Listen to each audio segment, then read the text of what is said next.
Hello guys, and you're all very welcome to IDS Round 1 2025 Pro 2 action here in Mondello Park, and we are ready for battle action. The top 32 is about to kick off. We're excited, we hope you are excited. I'm here in the tower with the one and only Adam Driver. My name is Mike Fitz, and we will be helping you to hopefully understand exactly what's happening here in the battle action and run you through exactly what will be going down here in the top 32 battles of Pro 2 competition. And I'd just like to say before I start off, thank you for being here, guys. It's very, very important to give these up-and-coming drivers an audience in which to perform in front of. These are the future stars of drifting in Ireland, so thank you for being here. And also, the top 4 drivers from today will be progressing to pro competition tomorrow. So the top 4 drivers from today will be progressing to the big crowd. 15 to 16,000 people here at Japfest expected tomorrow, so bear that in mind. There is a lot on the line. So guys, you saw qualifying earlier on. How do you win a battle? We're going to go through this really quickly because we are of course under time constraints in Mondello Park. Basically, the lead driver goals are run the qualifying line, basically what you saw them doing in qualifying.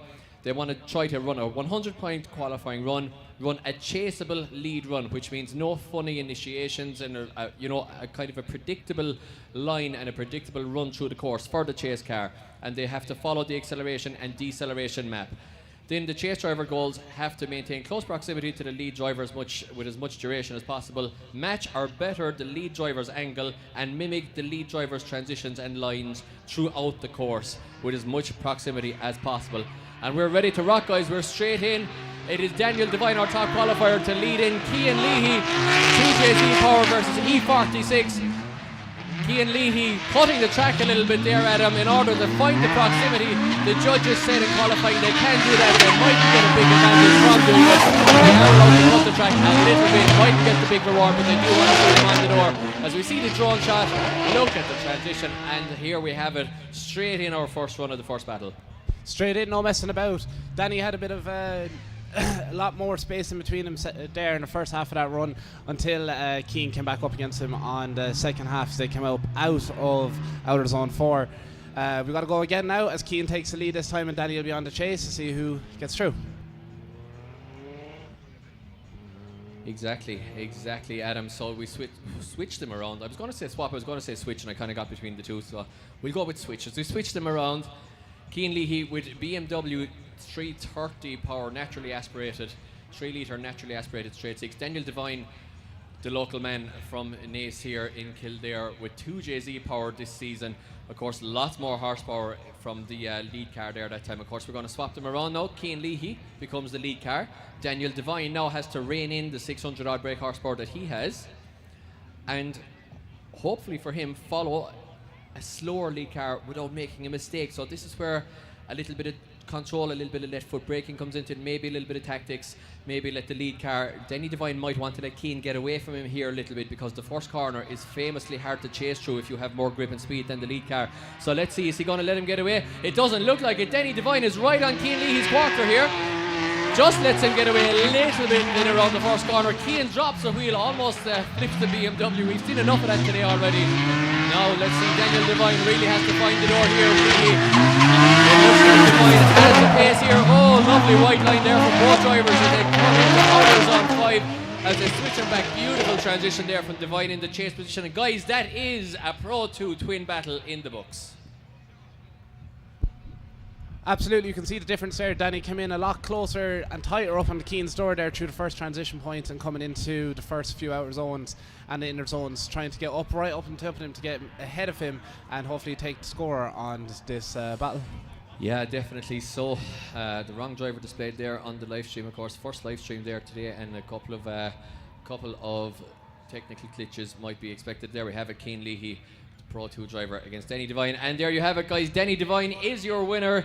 Daniel Devine, your top qualifier. That is the advantage, guys, of qualifying in top position. Number 1 qualifier Daniel Devine faced off against 32nd position qualifier Cian Leahy, and theoretically, of course, Devine there with the easier draw, and so it came to pass. Now, this is the opposite. This is the closest possible battle we can have in the top 32. It's 16th place qualifier Bartek Blazjetski versus 17th place qualifier Conor Hickey. Two very varying cars here and styles, Adam. A wild man with a lot of horsepower, Conor Hickey, and Bartek very controlled with a lot less power. Absolutely, Mike, as they kick off here and come straight off from Bartek is in the lead with his BMW, pushing it as hard as he can, letting off the limiter with that SD aero. Oh, and a massive mistake from Hickey there. Did you see in the chase position? Hickey has a huge straighten, so could we have an upset here? The lower horsepower BMW isn't about to take a win here.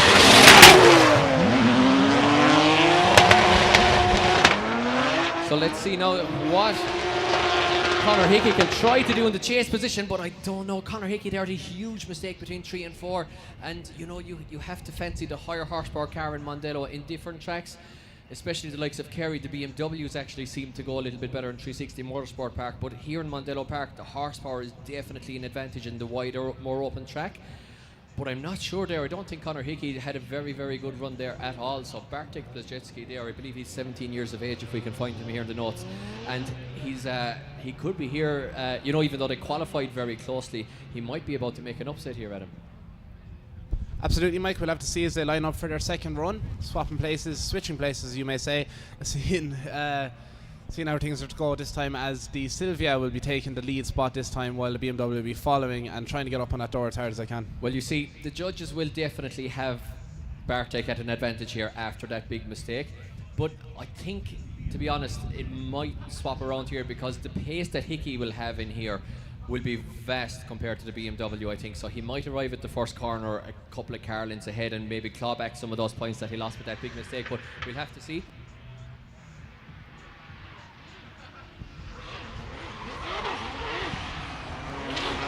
Right, so there you have it. Oh, and a mistake once again from Hickey. Hickey once again with the mistake. Definitely a bit of separation between both drivers, but a big straight from Conor Hickey there between 3 and 4. The judges will be definitely looking at that one. Now there's not a lot of proximity in this run. Bartek doesn't have the pace of the Silvia that Hickey has, but you know, Adam, here I think there was a lack of proximity from Bartek there, but I think Hickey's sheer and utter mistakes there between 3 and 4 might be enough to swing the battle in the way here of young Bartek Blazejewski, and so it is. Bartek Blazejewski takes out the higher horsepower Nissan 2JZ of Conor Hickey and moves on to the top 16 for a battle with Denny Devine. Absolutely, and up next we got one of the youngest drivers on the grid today. We've got Jamie Hynes versus the CDM Sport Conor Duggan. Two drivers, completely different style, both very confident drivers and aggressive drivers. Yes, absolutely. But before that, it is, of course, Dylan Wilson versus Andrew Molloy here. So Dylan Wilson will lead us in as the higher qualifier in 8th position versus Andrew Molloy, who got a very, very good run out of that BMW there just at the end of qualifying. Let's see if he can make the dive here. But look at the pace of the E92 here of Dylan Wilson. Wow.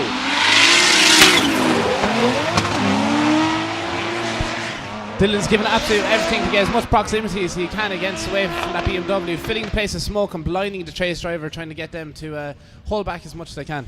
Yeah, you know, I'm a big fan of Andrew Molloy's driving, especially after what he pulled out in qualifying there. He's just such an intelligent driver, and he makes that BMW work for him. He reined in Wilson there towards the end of the lap. Didn't seem to sacrifice things too much. So, you know, I don't think he's at a huge disadvantage there compared to Wilson. So we'll swap them around now, guys. We're absolutely blasting through this top 32 because we are, of course, under a little bit of time constraints today. We have to be finished for 6 o'clock here in Mondello Park, and a little bit late throughout the day just because of technical issues there before we started off. So we're pretty much going to make back our time, I think, in the top 32, and we might.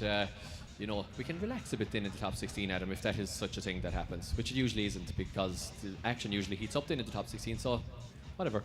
May start relaxing and seeing the drivers drive better lines and go for each other, but the excitement will definitely raise as we go to see who's going to be the winner of the round 1 here in Mondello. We'll relax in the pub tonight, Navy Leagues.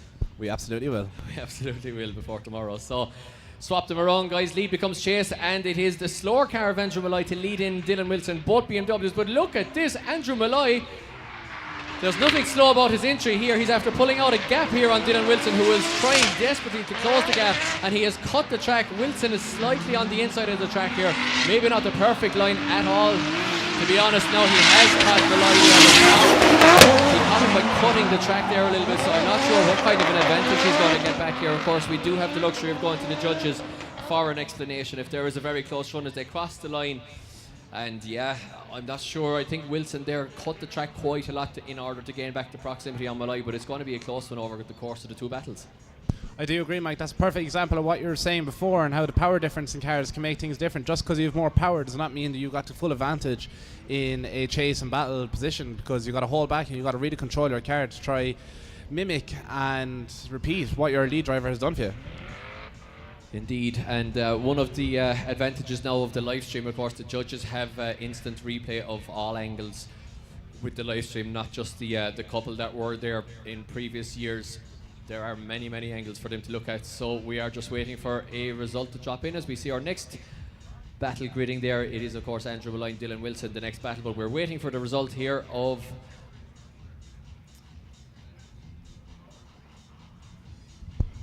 our next battle, of course, as you mentioned, is Conor Duggan and young Jamie Hynes, but we're just waiting for Andrew Molloy and Dylan Wilson's results to drop in. As the judges go through it again here, of course, Kieran Hynes, our head judge, with 20 years now of drifting experience in Ireland, judging various series around the world, designing various tracks around the world.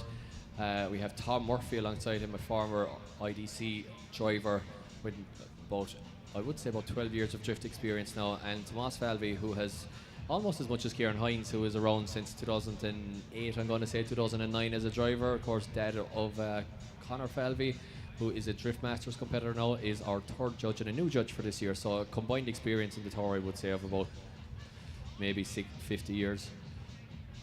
So we're just hearing that indeed there is a result in for the battle between Dylan Wilson and Andrew Molloy, and I did think this myself.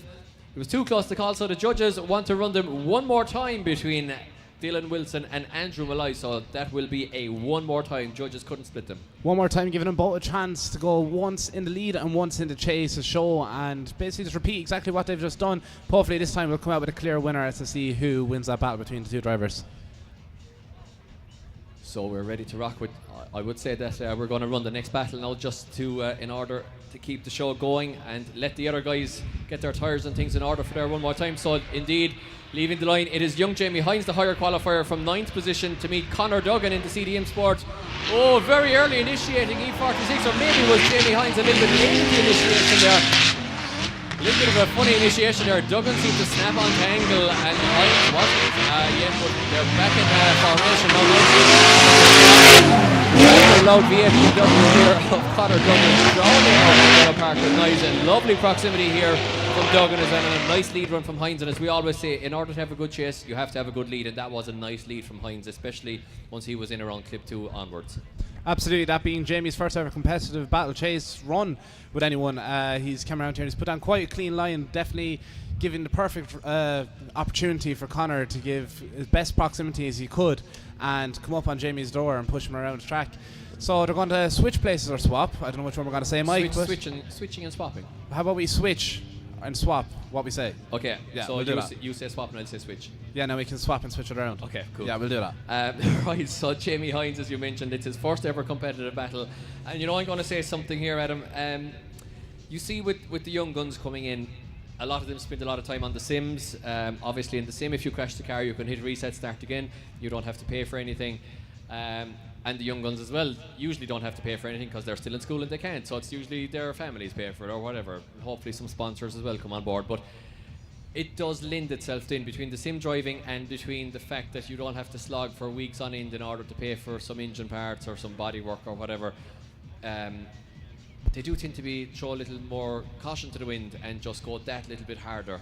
So let's see if young Jamie Hynes in his first battle ever, he will hopefully have his spotter in his ear, who's dead, I presume. And let's see if he just says, okay, I'm under pressure here, I've been chased down well here. Let's see what he does. Absolutely, well, we're about to see as Conor Duggan takes a lead position. This is Jamie Hynes follows him over the hill here in Mondello. Conor gives a big massive flick entry here. Jamie's giving him everything he can to put his tight proximity. Left foot braking. Unfortunately, Jamie does straighten up a small bit there as we come in town zone 4. Jamie is a bit shallow trying to keep up with the CDM Sport BMW. Conor Duggan here in Mondello. Jamie's giving everything still on the left foot brake, giving as much angle and speed and proximity as close as he can to Conor Duggan. Yeah, slightly shallow entry there from Hynes. He missed clip one on the way in, and then I think he backed out of the dive a little bit early. Again, it's his first real battle. It's very daunting. He will have practiced this morning in formation with other cars, of course, but you know, maybe we'll have to go back to the initiation on the first battle again. But Hynes was very much on the inside of the track. Again, it's his first battle, and he did incredibly well, especially in the lead position. But I think overall, I think there was a lot of mistakes there in the chase position from young Jamie. But guys, he is 16 years of age. It's his first battle, and at 16 years of age to be doing this at this level is absolutely insane. So well done to him either way. Absolutely, I agree with you, Mike. It's definitely something to be proud of, especially if you're first time out here on track, especially on such a track such as Mondello here. So up next we have two drivers lining up that we're getting ready for. But before we go to that, we do have the announcement of the winner of the last battle, and the winning position goes to Conor Duggan, who will be moving on. Conor Duggan books his place in the top 16, and as you mentioned, we are moving on. Guys, remember, Justin Murphy rolled this car in front of your very eyes here in qualifying just a couple of hours ago. He managed to qualify it not very highly for Justin Murphy. It's in 29th position. I wasn't aware he's definitely done an engine swap. That had always an M3 engine. It's got a turbo 6-cylinder, no, whatever it is. I'll speak with him after. I'm not sure what it is, but it's probably a 1JZ, I would say, or an RB25 or 2JZ. And he's back on track here, guys, and he's after rolling this BMW. He's chasing in young Alex Butler, who has rebuilt his turbo BMW engine earlier in the week. And look at this from Justin Murphy, who was upside down a couple of hours ago. Going upside down to try to get as close as possible. Alex Butler's BMW on BMWs. Hard to say, can around here for the final outer zone. And coming across the line here at Mondello Park. Wow, and what age again is Alex Butler? Remember, Alex Butler is a junior driver. Crazy stuff. So a junior driver, Alex Butler, and of course that goes out the window here. We're just concerned with them being Pro 2 drivers from now on, because that's what they are. They're in the Pro 2 championship from here on out. They've done their own qualifying. They've done their own championship there in qualifying. So that's all done. They're Pro 2 drivers now. We're going to refer to them as Pro 2 drivers. But remember, Alex Butler, such a young driver. But Murphy was literally in a roll in his car earlier. They got it back out, and look at the chase he put in. Absolutely. Both these drivers have had issues over the last the last 2 days between car issues and rolling their cars, and they're both still out here and they're giving it everything they can to try to make their own spot in the top 16.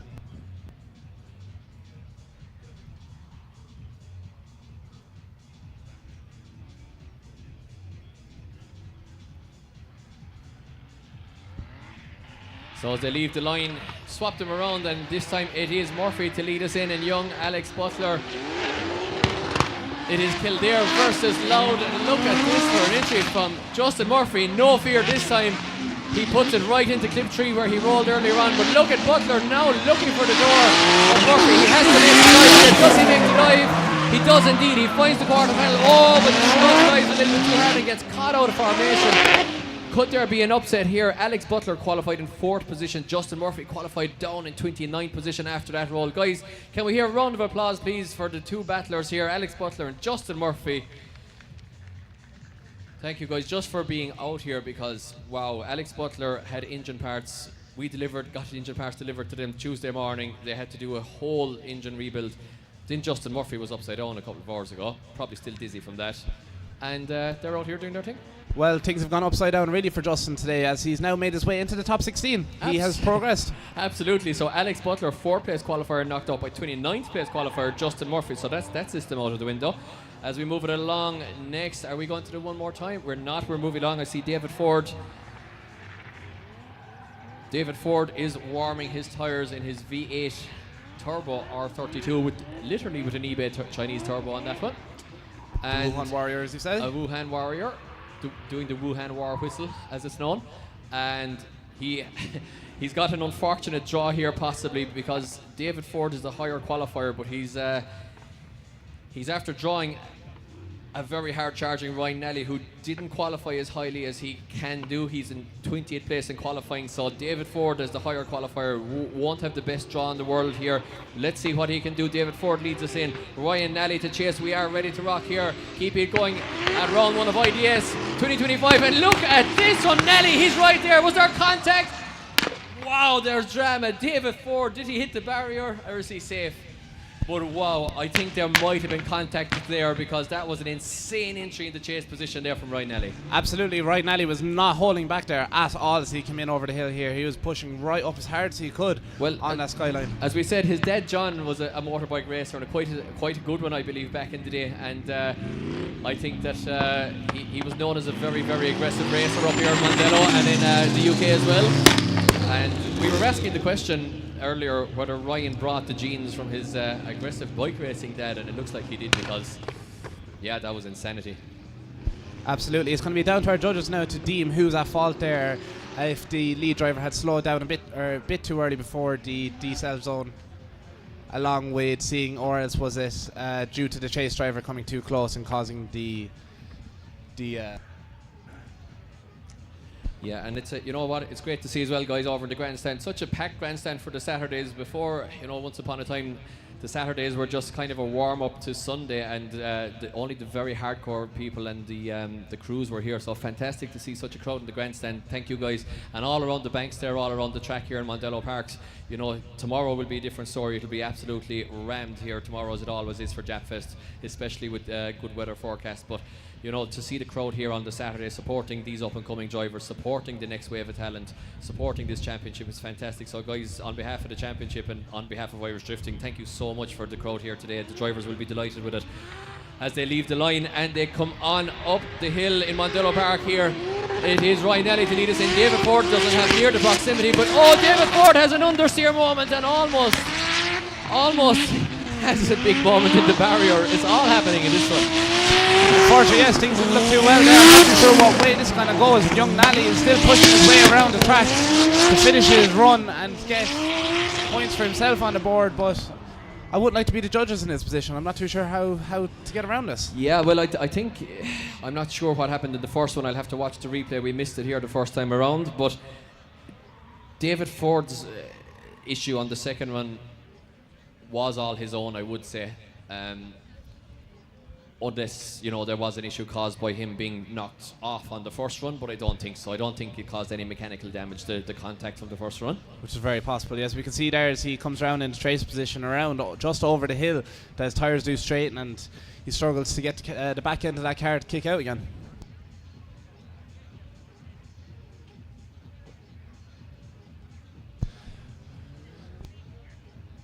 So we're just waiting on a result from the judges of that last battle before we go back to the one more time of the last two drivers, Dylan Wilson and Andrew Molloy, apologies.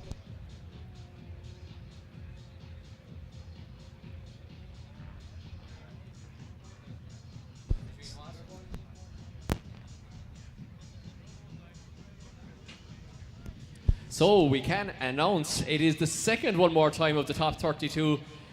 David Forde and Nally going one more time. The judges deeming David Forde cut out on his chase run. Nally had contact there and forced David Forde off in the first battle. Therefore, it was 10-0 to Nally in the second run. It was a 10-0 to David Forde on the first run, cancelling each other out. And therefore, they have to run them again. So we get to see that insane entry from Nally one more time, maybe. Absolutely, and we're going back to our first one more time now between Dylan Wilson and two more times. Dylan Wilson and Andrew Molloy. Am I pronouncing that right? Molloy? Molly's is where you DJ in Limerick. Yes, Adam. that is it. This is Molloy. This is different things. Still learning up here in the tower. Still learning. Yeah, so Dylan Wilson, Andrew Molloy, the one more time from the left-hand side of the top 32 bracket. Dylan Wilson, 8th place qualifier, leads us in the higher qualifier. Andrew Molloy down in 25th, pulling it out of the bag in the second one. And look at the power difference here between these two cars. The E92 definitely with the horsepower advantage. Molloy has a lot of work to do here. He's very straight as well, trying to make up the deficit. Molloy is in trouble here, guys. Maybe the horsepower deficit is just too much for him to make up this time. Let's see, he is definitely finding the door there now, but I think he's cut the track quite a lot to do it, and that was very, very straight around clipping zone 3 there. So definitely a good finish from Molloy, but he sacrificed the clipping points to get there, so the judges won't be rewarding him for the proximity. Unfortunately not, no. He did try to give it everything he could. He pushed that BMW up on top and the other BMW, the E92, trying to get his way around it. There is a big power difference between these two cars, but as we said, that could change as well when it comes to them switching positions. Yeah, definitely. And guys, it's not uncommon in the top 32 to see quite a deficit between cars and sometimes driver experience and stuff, because there are 32 drivers and qualifying can be quite random, but by the time you get to the top 16, each driver has already won a battle. They're already kind of in the game and their head is kind of in the game. So usually from the top 16 on, the action heats up and gets much closer as well, traditionally at least. So hang in there for that one. It's going to be an electric top 16, and we're going to be blasting through battles all afternoon here until 6 o'clock here at IDC Round 1 Pro 2 2025, IDS in fact. And of course the IDS sponsors are Red Bull, Lucky Day Competitions, ECU Master, GMD Tire and Service Centre, Duggan Factory, TS Drift Days and driftmagazine.eu. Also along with Strom Wheels, Turn Distribution, Nishuba, Group D, CDM Sport and Shift AM. So once again guys, be sure to support those sponsors because they support IDS.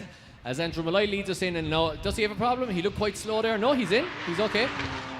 He pushed that BMW E36 around the place, and that E92 is giving it everything he can to push right up onto the door, closing the proximity. A lot less proximity than we saw in when things were switched around the other way. So up around the first wall here in Mondello, getting tight as they possibly can. The chase driver mimicking the lead driver's run as best as they could there, and doing quite a good job, Mike, as far as I can see. Andrew Molloy with a beautiful lead run there, but you know what? To be honest, Adam, this can be when drifting gets expensive because, to be honest, Andrew Molloy has just been outcarred. That's just what happened there. He's just been outcarred. And he did very, very well in the lead position, but I'm not sure if the horsepower... Yeah, and there you have it, guys. Dylan Wilson moves on to the top 16. Andrew Molloy putting in a valiant effort there, but unfortunately, honestly, I think he was just outcarred.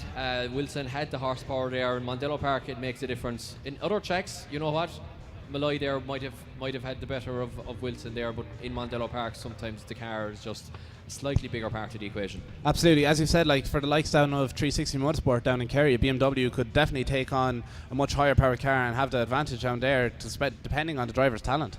Indeed. So, speaking of BMW, it is Aaron Breen here who qualified in 5th position in Stephen Halforty's BMW against Jake McIlveen, who qualified in 28th position in his BMW. So look at, a big flick there, and I mean Aaron Breen there went a long way across the track. The judges, we'll have to see what they think of that. Oh, look at this transition, almost taking the back bumper off of Aaron Breen, and Stephen Halforty's car in fact was young Jake McIlveen. Let's see what he takes. Dive onto the door, does he flick it back? He doesn't quite get the proximity, no he does, and he flicks it back in. Early transition there from McIlveen, all the aggression in the chase position from McIlveen, doing everything he can there, and Aaron Breen putting in the fantastic lead run as well. And once again, in order to have a chase like that, you have to have a great lead, and Aaron Breen is one of the drivers most guaranteed to give you a great lead on the whole grid. So watch this one again here. Look at the aggression from McIlveen on the transition. Absolutely, you can see that CDM Sport E46 giving absolute full aggression to chase up on that E36 wagon as hard as they possibly could around the track there. An old wagon.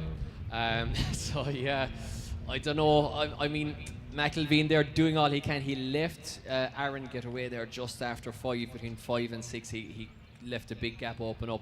So we'll have to see what he can do now in the lead position. Aaron Breen, you know, Halforty's car, it's 320 horsepower, but we always said it was extremely capable of getting off the line and just accelerating up the track, because while the big turbo 6 cylinders tended to wheel spin, definitely in first, and in second you have to feather the throttle, find the grip, and in third they can light up very easily as well. Fourth, you usually get them to hook up depending on the horsepower, I guess, and the tyre. But Aaron Breen, the car he's driving, like, which is Halforty's car, just hooks up and goes. There's none of this wheel spinning messing. It just hooks up and goes. So let's see if he can keep up here now. McIlveen, yeah, he's not far off McIlveen. He's in the pocket here, right in the pocket. Look at this from Aaron Breen. He has to fight a bit of understeer there, just nearly straightened up on him, but he does a very good job. McIlveen, perfect on that outside line. Lovely line here from Jake McIlveen on that outside line in the BMW. Now Aaron Breen has to put this one to bed. He has to find the door. He's not right on the door. McIlveen has the pace. Oh, this is a great battle, Adam. That was absolutely a beautiful battle, as McIlveen really gave it everything he could there to push up in the door of that lead driver. But is it going to be enough, Mike? Oh, I don't know, guys. We gotta get the grandstand involved as well, and the folks around the track here, and some rounds of applause for these two drivers putting it on the line, because I mean, huge effort from both of these guys, and of course, once again, these things cost a lot of money and they take a lot of time, and to be peddling them as hard as they are around here in Pro 2 Top 32 competition is just amazing. Absolutely. As we watch a replay here up in the judging tower, it kind of looks like McIlveen actually does rub the door a small bit there of the lead driver. Just a little kissy. Just a little one. Just a little, I'm here, buddy. So let's see, it's going to be a tough call for the judges. So we can kind of eavesdrop on them there a little bit. And Kieran Hynes has heard him saying they're looking for a different camera angle there on their replay. So they're watching exactly what you guys are watching right now on the live stream. So they're looking for something here. Now McIlveen does drop a wheel or two there, spotted by Kieran Hynes in real time, and just going back over it on replay. You know, we knew he was on a wide line there, Adam, but he did drop. I would say he dropped the wheel off track there. On the concrete is considered off track here in Mondello, so it might be enough to split them. It might be, as you said, like these battles can be as tight as anything. It can come down just to the tiniest little bit of a drop of a wheel, or just the tiniest bit of a straighten or lay transition. It could be absolutely anything just to slide the battle, and that could mean the difference between going into the top 16 or not. Yeah, it can be very, very tight for sure. So the judges are, of course, mic'd up. All three of them are mic'd up together. They can hear each other and only each other. And one of the production crew downstairs. So the three judges can speak. They have headsets on, noise cancelling headsets, in fact. So they're pretty much just mic'd up together and can almost hear each other think. Now, Breen had a funny initiation there. It was said in briefing this morning by the judges. In qualifying, you're allowed to do whatever you want for initiation, but in battles, you have to stay on your own side of that painted broken line on the track. Now, Aaron didn't really cross it that much, but he definitely was kind of straddling the line a little bit. Now, McIlveen was behind him. I don't think it affected him, but you're still not supposed to do it. So, you know, 6 in one half dozen in the other here. Maybe Aaron impeded a little bit across the track on initiation. Not a whole lot, but it was a thing. And then Jake dropped the wheels off at outer zone 4. So, you know, it's going to be a tight one either way. Absolutely, Mike, I agree with you. The small little mistakes can mean a matter of a huge difference here for these drivers, whether they get all the way up to the final or not. So we're still here watching our judges as they finally made their decision. The decision has come true, and the winner for that battle will be Jake McIlveen. Yes, a great win there for Jake McIlveen, putting out a very consistent Aaron Breen. So Aaron will be disappointed with that one as the higher qualifier in 5th position, but Jake McIlveen going through to the top 16, where he will face the winner of this battle, which is Mike Moran versus Erikas. And if we find his sheet, which he gave me very kindly, it is Erikas Navickas. Yep, that's it, Mike. You learned. We're kicking off here as Mike Moran is in the lead position in that 180, flicking over the hill here in Mondello. Does look like he's straightening up just a tiny bit there. Yeah, coming into outer zone 3. There, the rear of the car hooking up there in clip 2 in Mondello as it does. It hunkers down into the track and really hooks up, and it can't really make the front here. So Moran's under pressure here. Let's see if Erikas Navickas can capitalise on that, and I would say it's big advantage there to the chase car, because as we said, when the car goes down into clip 2 there, sometimes you can't see it on the live stream, but if you're here watching it on track, you can see it. Like there's a quite a severe elevation drop, and according as the rear of the car drops into that, it can cause the front to lose traction, and often you will see if the driver's not running a lot of angle to get him through that section of track, it can cause a straighten up or an understeer moment. Absolutely, Mike, and you're seeing that there, and the chase driver did not leave much proximity between himself and the lead driver, so we're just going to have to see things now as they swap around and see how it goes. So we get the drivers back to the line as they cool their overstressed engines, surely very overstressed engines, as drift engines tend to be, putting out maybe sometimes up to 2.5, 3 times what the manufacturers intended. Exactly, all these cars are pushed to their limits out here in Mondello, especially on such a fast track. This track isn't just for national level drivers, Pro 2. Some of the fastest drivers in the world, Drift Masters drives here. It's a similar layout to what we're seeing here for the Pro 2s today, just apart from the final clips. But it is indeed, exactly. But imagine the lads in Toyota making the super engine back in the 90s, and they said, okay, let's make 300 horsepower, 286 as per the Japanese gentleman's agreement, whatever. Next thing, Nathan Corcoran comes along and says, no, it's 860 horsepower. Yeah, not giving him a choice. He's putting all his extra ponies in there as hard as he can. This Navis chase puts it around in a lot of proximity this time, Mike. Yeah, Mike is in big trouble here. Mike Moran is in huge trouble in this battle unless he can really find some grip here, but I don't think it's going to happen. Erikas looking very good. Beautiful BMW, always a very well turned out BMW as well by Erikas, and Mike Moran just has no answer. He tries cutting the track a little bit to get the proximity, but there's no answer from Moran, and I think between the lack of proximity and the mistake on the first one, that's going to be all she wrote for Moran, I think. Absolutely, we can even see it there. Mike Moran spun just at the end of the line, just at the end of the track. We can see immediately throughout that there was a big difference, and the result is in. The winner has gone to Eric Navickas. It is indeed. We got it right. It is indeed. So we move back along, guys, to now the right-hand side of the bracket with Peter Molloy and Andrew Kenna. It's second place qualifier versus 31st place qualifier, so the second most uneven battle on paper. But remember, Andrew Kenna seems to be absolutely insane behind the wheel of this Altezza. It's now dry again. Anything could happen here, guys. Watch this space. Andrew Kenna is a very aggressive driver, and we're going to see that here as he comes over the hill, just a bit wide and early. Off track, spin, blazing the gravel up into the air here in Mondello. Unfortunately, that is not good for Andrew, as Peter Molloy still drives around in his BMW, getting the best line he can down for himself. Yeah, Kenna backing out here, and Kenna with a 0 so far. Peter Molloy doing everything right in the lead position, and Andrew Kenna says, okay, I've made a big mistake here and just going to go back to the line. And you know what? The last time you see an Altezza coming in here at that pace was Dai Yoshihara driving the MG Crash Repairs Altezza, which also had a 2J. That's back, 2014. I was only a young boy back then, Mike. Only a young fella. And he was also, every time he came in over that hill, he was catching understeer in that car every time. Now, he dealt with it very well, but he'd always catch, when he went to correct the car, the front wheels were just doing whatever they wanted to before, he made them get a bit of purchase by steering the car on the rear. But unfortunately, Andrew Kenna didn't get the car to do that time. And a lot of drivers understeering. We saw it happening. Darrell Maxwell there a lot in qualifying.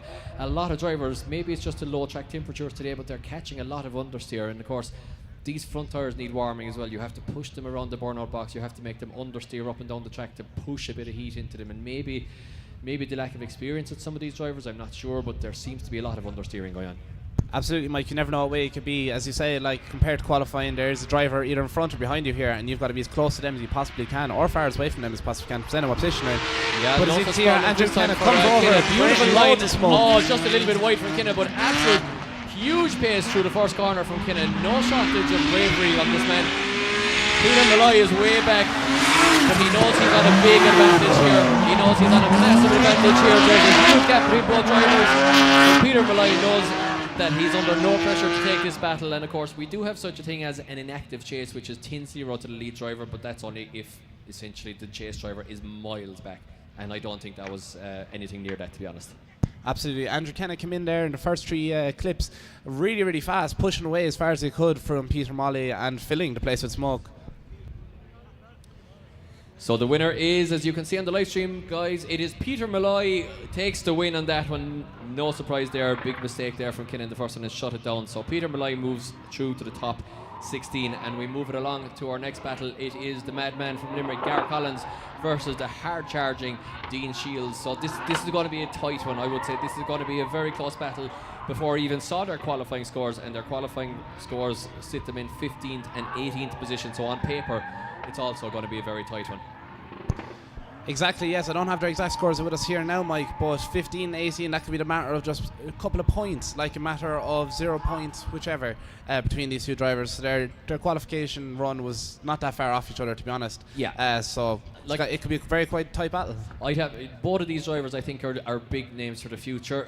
Gareth Collins, when he can whittle down the aggression into a little bit more stability, I think he is going to be something very special as well. Dean Shiels speaks for himself, but let's see what he can do in the chase now. A bit of a wobble there from Shiels, and he's going to have to find the door. Collins opened up a big gap with the 2JZ BMW. Shiels in big trouble. He's very, very straight here at him. Very straight there, so he came up for out of zone 4. Gareth Collins pushed the two cars are roaring past the judging tower here at Mondello. Dean Shiels is trying to get as much close and tighten that proximity as hard as he can for that second part of the track. Yeah, nice chase there from Shiels over the finish line there, and he definitely found the proximity towards the end of the run. But let's have a look at the replay to see if he cut the track quite a lot, because there was 3 car lengths there, to be honest, or 2 car lengths anyway between them on entry there. Now Shiels completely sacrifices outer zone 4, and he's very, very, very shallow coming into 4 there. So I think any proximity that he gains back, the judges can't reward him for it, because he's sacrificing 5 now as well in order to find the door of Collins, and he's just not close enough proximity wise in order to do that. So yeah, I think it's a big advantage for the lead car there for Gar Collins. Absolutely, but as we've seen so far, these battles can go absolutely anyway. Things can go, unfortunately, it could go heads up for Gar Collins here as he comes in on his chase run this time, well, or it could go the other way around, and it could be a 10-0 to whichever driver. It could. You're absolutely right, because Gar Collins, fortunately for us as spectators, but maybe sometimes fortunately for him, but sometimes unfortunately for him, he has no setting apart from 11. Like, he should probably go to like a 7 or an 8 on this one now, maybe, you know, leave a little bit on the table, maybe a 7, because he's way ahead here. The switch was broken at full max. The switch full is go. broken. He's on 11 out of 10 the whole time, so this man has no chill. He has to come in here in his own head. He has to come in here like the clappers and put it on the absolute back bumper. And yeah, pretty much, look at that. He's right there with him. And there's a mistake there on entry once again from Shiels. Shiels a fantastic driver, but not having the best run here on both. Gar Collins doesn't have to do this, but he is doing it for Orange as they switch it back. Look at this from Shiels, nice lead one. Collins is right there with him as they switch it back. A little bit of a late transition for Collins, a bit wide as he gets caught in the smoke, but across the line, and you have to reckon Collins gets that one. I would say so myself, Mike, as you said, he was right there with him throughout the whole run, pretty much, apart from the very last ones they crossed the line. Gar has given absolutely everything he could there to stay on the door of that Sylvia. And the announcement has come in. Gar Collins gets the win. Gar Collins gets the win and moves through to the top 16, and we are going back to the one more time that we saw on the left-hand side of the bracket. It is David Forde versus Ryan Nally. Like you remember here, guys, we had a 10-0 versus 10-0. Ryan Nally came in like the clappers behind Forde, hit him, spun him around, and then Forde stopped the car on the next battle. So it was 10-0 versus 10-0. We're ready to rock. Not sure what happened to Dave Forde, but it appears to be fixed. They're on the line. In fact, they're leaving the line here in Mondello Park here at IDS Round 1 2025 Pro 2 Top 32. David Forde leads us in as the higher qualifier. Ryan Nally is giving chase. Absolutely, as Dave Forde comes over to here in Mondello, giving every bit of speed he can get out of that skyline. But Nelly is up there as hard as he can, trying to close that proximity and getting right there with him, mimicking that angle as best he can, doing quite a well job. Up that skyline, almost losing thought again as these cars drive straight past the judging tower here with a roar off their engines. They're like dancing partners. They're like they're in the ballroom. Fantastic stuff altogether. Absolutely loving that there from Ryan Nally. Lovely lead line from Dave Forde, and Ryan Nally doing everything pretty much right there in the chase position. Nice snap back. Maybe okay, tiny bit shallow out of zone 4, but he was in the pocket to do so. Lovely line there from Forde. Maybe Forde could have been a bit deeper into number 5 there, outer zone 5. Nally doing everything right. It has to be slight advantage there, I would say, to the chase car.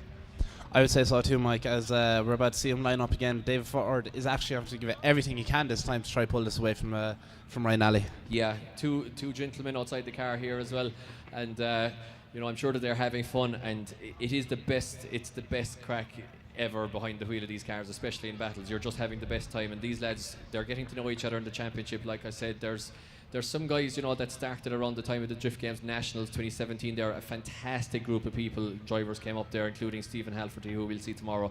But all these lads have made this championship their own. They're here since maybe 2018, 19, 20, 21, and they'll all know each other at this stage. They'll all know each other's driving styles, and they'll be having fun out there, as I'm sure they are right now. David Forde has to use that V8 turbo to make up the proximity here, because Ryan Nally is after opening up a bit of a gap. David Forde sacrifices zone 3 in order to find the door here now, Ryan Nally, which he does do so, but sacrifices some of the line in order to find it. Now switching back, lovely dive here from Forde, right onto the door. Nally once again synchronized swimming with cars, ballet dancing, whatever you want to call it. They're matching each other blow for blow. Guys, let's hear it, please, your appreciation for David Forde and Ryan Nally. Mike, I think you said it perfectly first time. They're like two ballroom dancers. They were both flawless going around with each other. They're giving it everything they can to try to take this lead into the top 16. Yeah, definitely. I can't imagine David Forde in a 2-2 duel in the ballroom dancing, but anyway, We move on. And let's see, do we have a result? We do have a result, guys. We probably missed it coming up the live stream there because we were having too much of a laugh here. And moving on to the top 16, it's Ryan Nally gets the win and moves on to the top 16. So David Forde there putting up a valiant effort in the second one there, but just didn't have enough for Ryan Nally, the lower qualifier actually. So that means we have to move it on here to Declan Byrne in the borrowed car versus Niall McInerney in the borrowed car. So they don't care about these cars. No, absolutely not. As the two drivers come over here, the hidden Mondello, huge flick there from the lead driver, Declan Byrne in the lead position, while Niall McInerney is in that BMW, trying to get everything he can to get up close to that Sylvia on out of zone 4. Yeah, nice line here from Byrne around the first corner.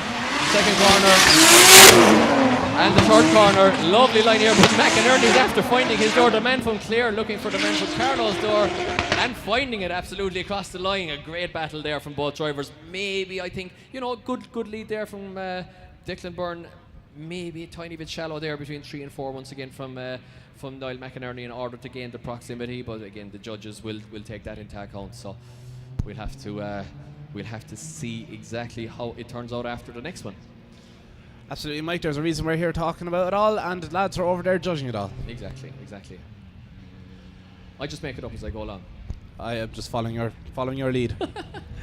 Right, so they're going back to the lines. These cars I was actually just going to say it, and as I see Niall McInerney here cooling down, but these cars, of course, back to what we said a few minutes ago, the Toyota Supra that had the 2JZ in the first place came out of the Toyota engineers' hands in Japan in 1992 or 3, whatever it was, and made apparently 286 horsepower, probably a little bit more, but these things are making 600 odd, and they're generating a lot of heat as a result, and they're wide open throttle for a lot of the lap, and they're also sideways, obviously, then once they initiate, and they're not getting a whole pile of airflow in through the radiators and in through the oil cooler and in through the intercoolers, etc. And it does create quite a lot of heat, so you know they're being put through the motions, and a lot of them are home built as well. The most are actually, it's a blue collar sport drifting, and the most of these are built at home. So Jason McInerney's car there needing a cooling down lap in the hands of his brother Niall McInerney, but he's hitting it off the limiter once again, and they're coming up the track here. Let's see. Oh, look at this from Declan Byrne. Look at this from Declan Byrne. What a chase run from Declan Byrne around the first corner. Lost Niall McInerney there a little bit around zone 4, but finds it over again. It's Sylvia versus BMW. And it's a fantastic... Oh, but Declan Byrne backs out. Does he hit the wall? Oh, Declan Byrne with a huge mistake. We have to see, did the lead car back out? Did he cause the chase car there to back out? It might not be clear cut, but it just looked like Declan Byrne there went to just caught a lot of understeer. But let's have a look here again, guys. It might be that the lead car actually, you know, maybe did something a little bit funny here and made the chase car have to do a big correction. So watch this replay very, very carefully.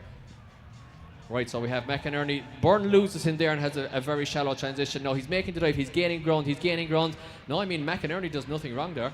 I don't see it either. I thought they may have made a small touch off each other's doors there, but as I watched the replay, it doesn't really look like a Mike, so I'm not too sure. Did he back off there hoping that he wouldn't end up going to the wall, or what was the situation, do you think? Yeah, well, Byrne there actually touches McInerney on the way in. He just seemed to have the pace. I don't think there was a big adjustment from McInerney or anything, but it's going to be advantage Byrne there, definitely. Now you switch him back. Byrne had not a terrible, but a bad transition there. Sacrifices the zone a little bit, but Byrne just seemed to then pile on and started to run a little bit wide. And backed out of it. This will actually be the defining point of the run, because Byrne completely backed out of it and lost drift, so this will be the defining moment of the run, so it'll come down to this. And let's see when the result drops in, going through to the top 16 as the result drops in. We can still hear our judges over talking here, debating. We don't have a score drop in because they're still actually debating exactly, Adam, yeah, so pointing at different parts of the track, saying, no, he did that, no, he did that. No, I think it has to come down to that moment, because essentially it was a 0, I think, because Byrne lost drift. Are the judges counting it as 0? Did he reinitiate quickly enough? I don't know. It was a huge mistake, and it has to be the defining moment of the battle, in my opinion. Yeah, and indeed it was. Niall McInerney goes through to the top 16, guys, in his brother's car, which if Niall McInerney keeps going and gets into the top 4, that means that both him and his brother will want to drive this car tomorrow. So there might be a quiet dinner table in the McInerney household tonight. Exactly, fighting over. Well, we're about to go into our next battle, which is Colin O'Sullivan versus Ian Patterson. It's Kerry versus Cork. It's Kerry versus Cork. Ian Patterson blacked out here of the live stream for the in the interest of the viewers. Trying to hide his identity. That's what he's trying to do. Typical Cork man. He's backing away here. Does he have a problem? It's I'm very familiar with this car. He's part of our crew there at Group D, but it's a V8 turbo 1UZ engine. In that they're just warming tires again because they were sitting there for quite a while. So it's a turbo powered. It had an MX5 turbo engine up to this point, and was 450 brake horsepower, but now it's got 1UZ turbo. 580 brake horsepower through 15-inch wheels in this little E30. Colin O'Sullivan then, interestingly as well, just 17 years of age, looking very happy there on the left-hand side of the bracket on the live stream, and he is an up-and-coming driver, of course, from County Kerry, back near Tralee there, very, very close to 360 Motorsports Park actually, so he's well used to that track. Trying to get through the ranks here in Pro 2, but he has Ian Patterson, who looked very good in qualifying, to get through first. And the one thing we have to note here, even though Colin's car is quite fast, that Sylvia's quite fast, Ian Patterson's car it's a rocket ship. There's a lot of power under that bonnet. I was about to say that hood. There's a lot of grip. That hood, man. There's a lot of grip in it as well. A lot of grip, even though he's only run 15-inch tires. Yeah, it's just very fast to go forward, and as a result, it looks like a bit difficult to drive. It's what we describe as tight. The car's set up tight, so it's quite difficult to drive. But it might work in his advantage here with the pace. Let's see if he can follow in. Colin here, he's definitely got the power, but Colin is after opening up a bit of a gap on the way in here. The sun comes out for the first time today in Mondello Park. Beautiful line from Colin, nice line from Ian as well. Now he has to find the door here, Colin. It's a perfect line around the first corner from Colin O'Sullivan. Ian Patterson, it looks like a good even battle so far.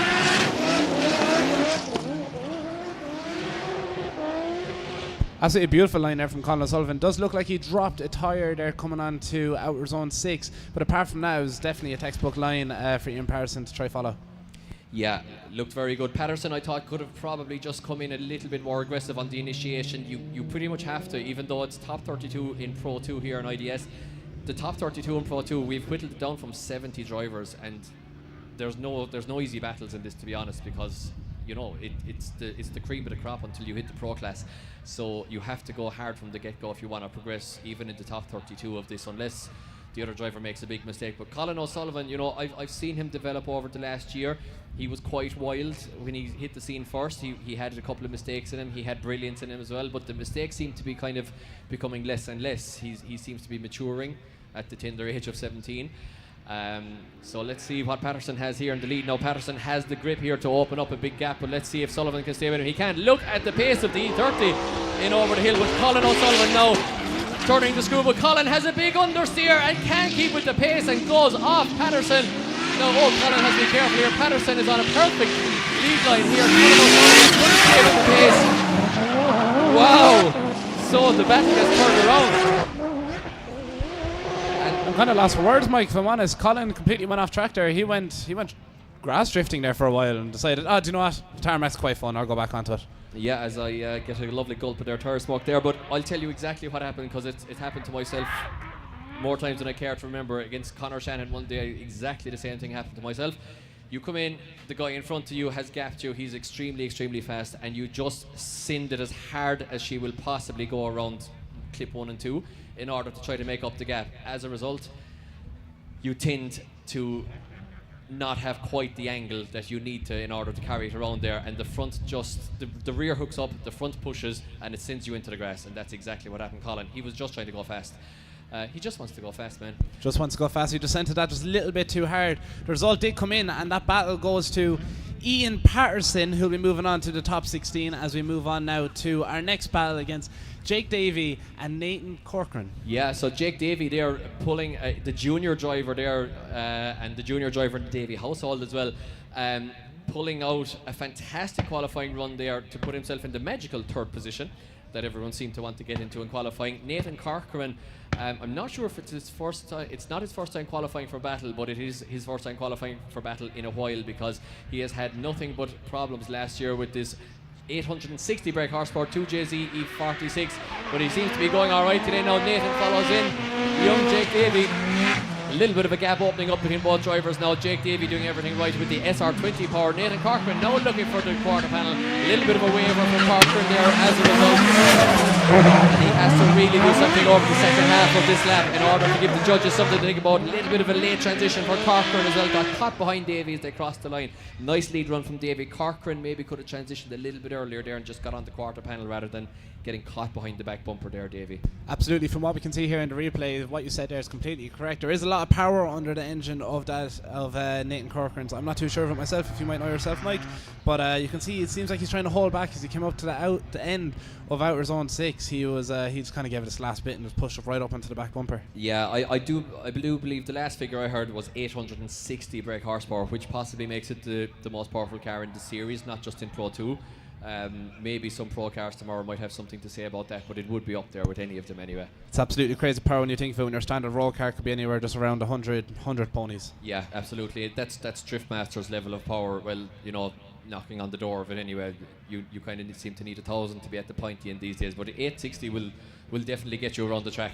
Absolutely, and that just shows the level of these cars, especially when we're only in the Pro 2 category here of the first round of the 2025 season. Yeah, absolutely. So we swap them around now as we wait for Jake Davey to come back around, and the sunshine is out here in Mondello Park, thankfully. The fine weather has finally come up from the south, and we will hopefully have a repeat of this weather tomorrow. There are slight smatterings of rain forecast, I believe, around lunchtime, but it's not going to be consistent. But what that usually manages to do is make the thing massively entertaining once you're not in the driver's seat, because it can just throw a massive variable into the mix as well. So it's very exciting as both cars leave the line. Speaking of very exciting, Nathan Corcoran leads us in, Jake Davey to follow. Does Corcoran use the power? He initiates very early. He does use the power though. He's after opening up a big gap now compared to Jake Davey. It's as you were from the first battle. Absolutely, Nathan Corcoran's using every bit of the 800 and so power that you were saying he has inside that BMW. But Jake Davey does push up on the door after coming out of outer zone 4, where it does have to slow him down, and for outer zone 6, Jake Davey pushes up as hard as he can, closing the proximity up against Nathan Corcoran in the BMW. Oh, that's very close. That is very close.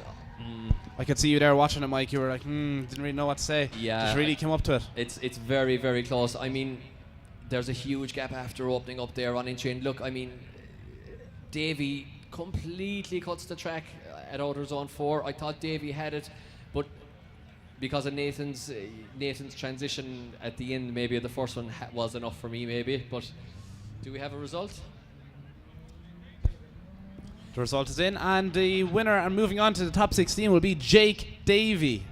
Jake Davey goes through to the top 16. Nathan will be delighted with his weekend though. He drove very well there, and he finally has a reliable car under him, so he'll be happy. Now we're moving along to the man who's looking for employees at the moment with Exemplar Airport Concierge Service. If you're interested in a job, it's Luke Talley leading us in, and Callum Coogan with him. Once again, a bit of a deficit of horsepower here, but Callum Coogan has found some horsepower in that BMW because he's right there, and Talley's gone very wide. Coogan has gone wider. Did he lead him off? I'm not too sure. It does look like he just got lost a bit in that smoke there as he came around. As Stefan did everything he can to try and bring that BMW around. Oh, and almost contact. He just touches the back bumper. Coogan touches the back bumper of Luke Talley's car there. Not sure if Luke felt that inside the car or not, but he just gave him a little love tap on the back bumper. Just a little love kiss there. I mixed up names. I actually said Stefan instead of Callum. My apologies, but yeah, it's it's a close one on paper. Luke qualifying in 14th and Callum in 19th, but on paper also the cars couldn't be much further apart in terms of in terms of horsepower and chassis. But it's definitely looking like a close enough battle.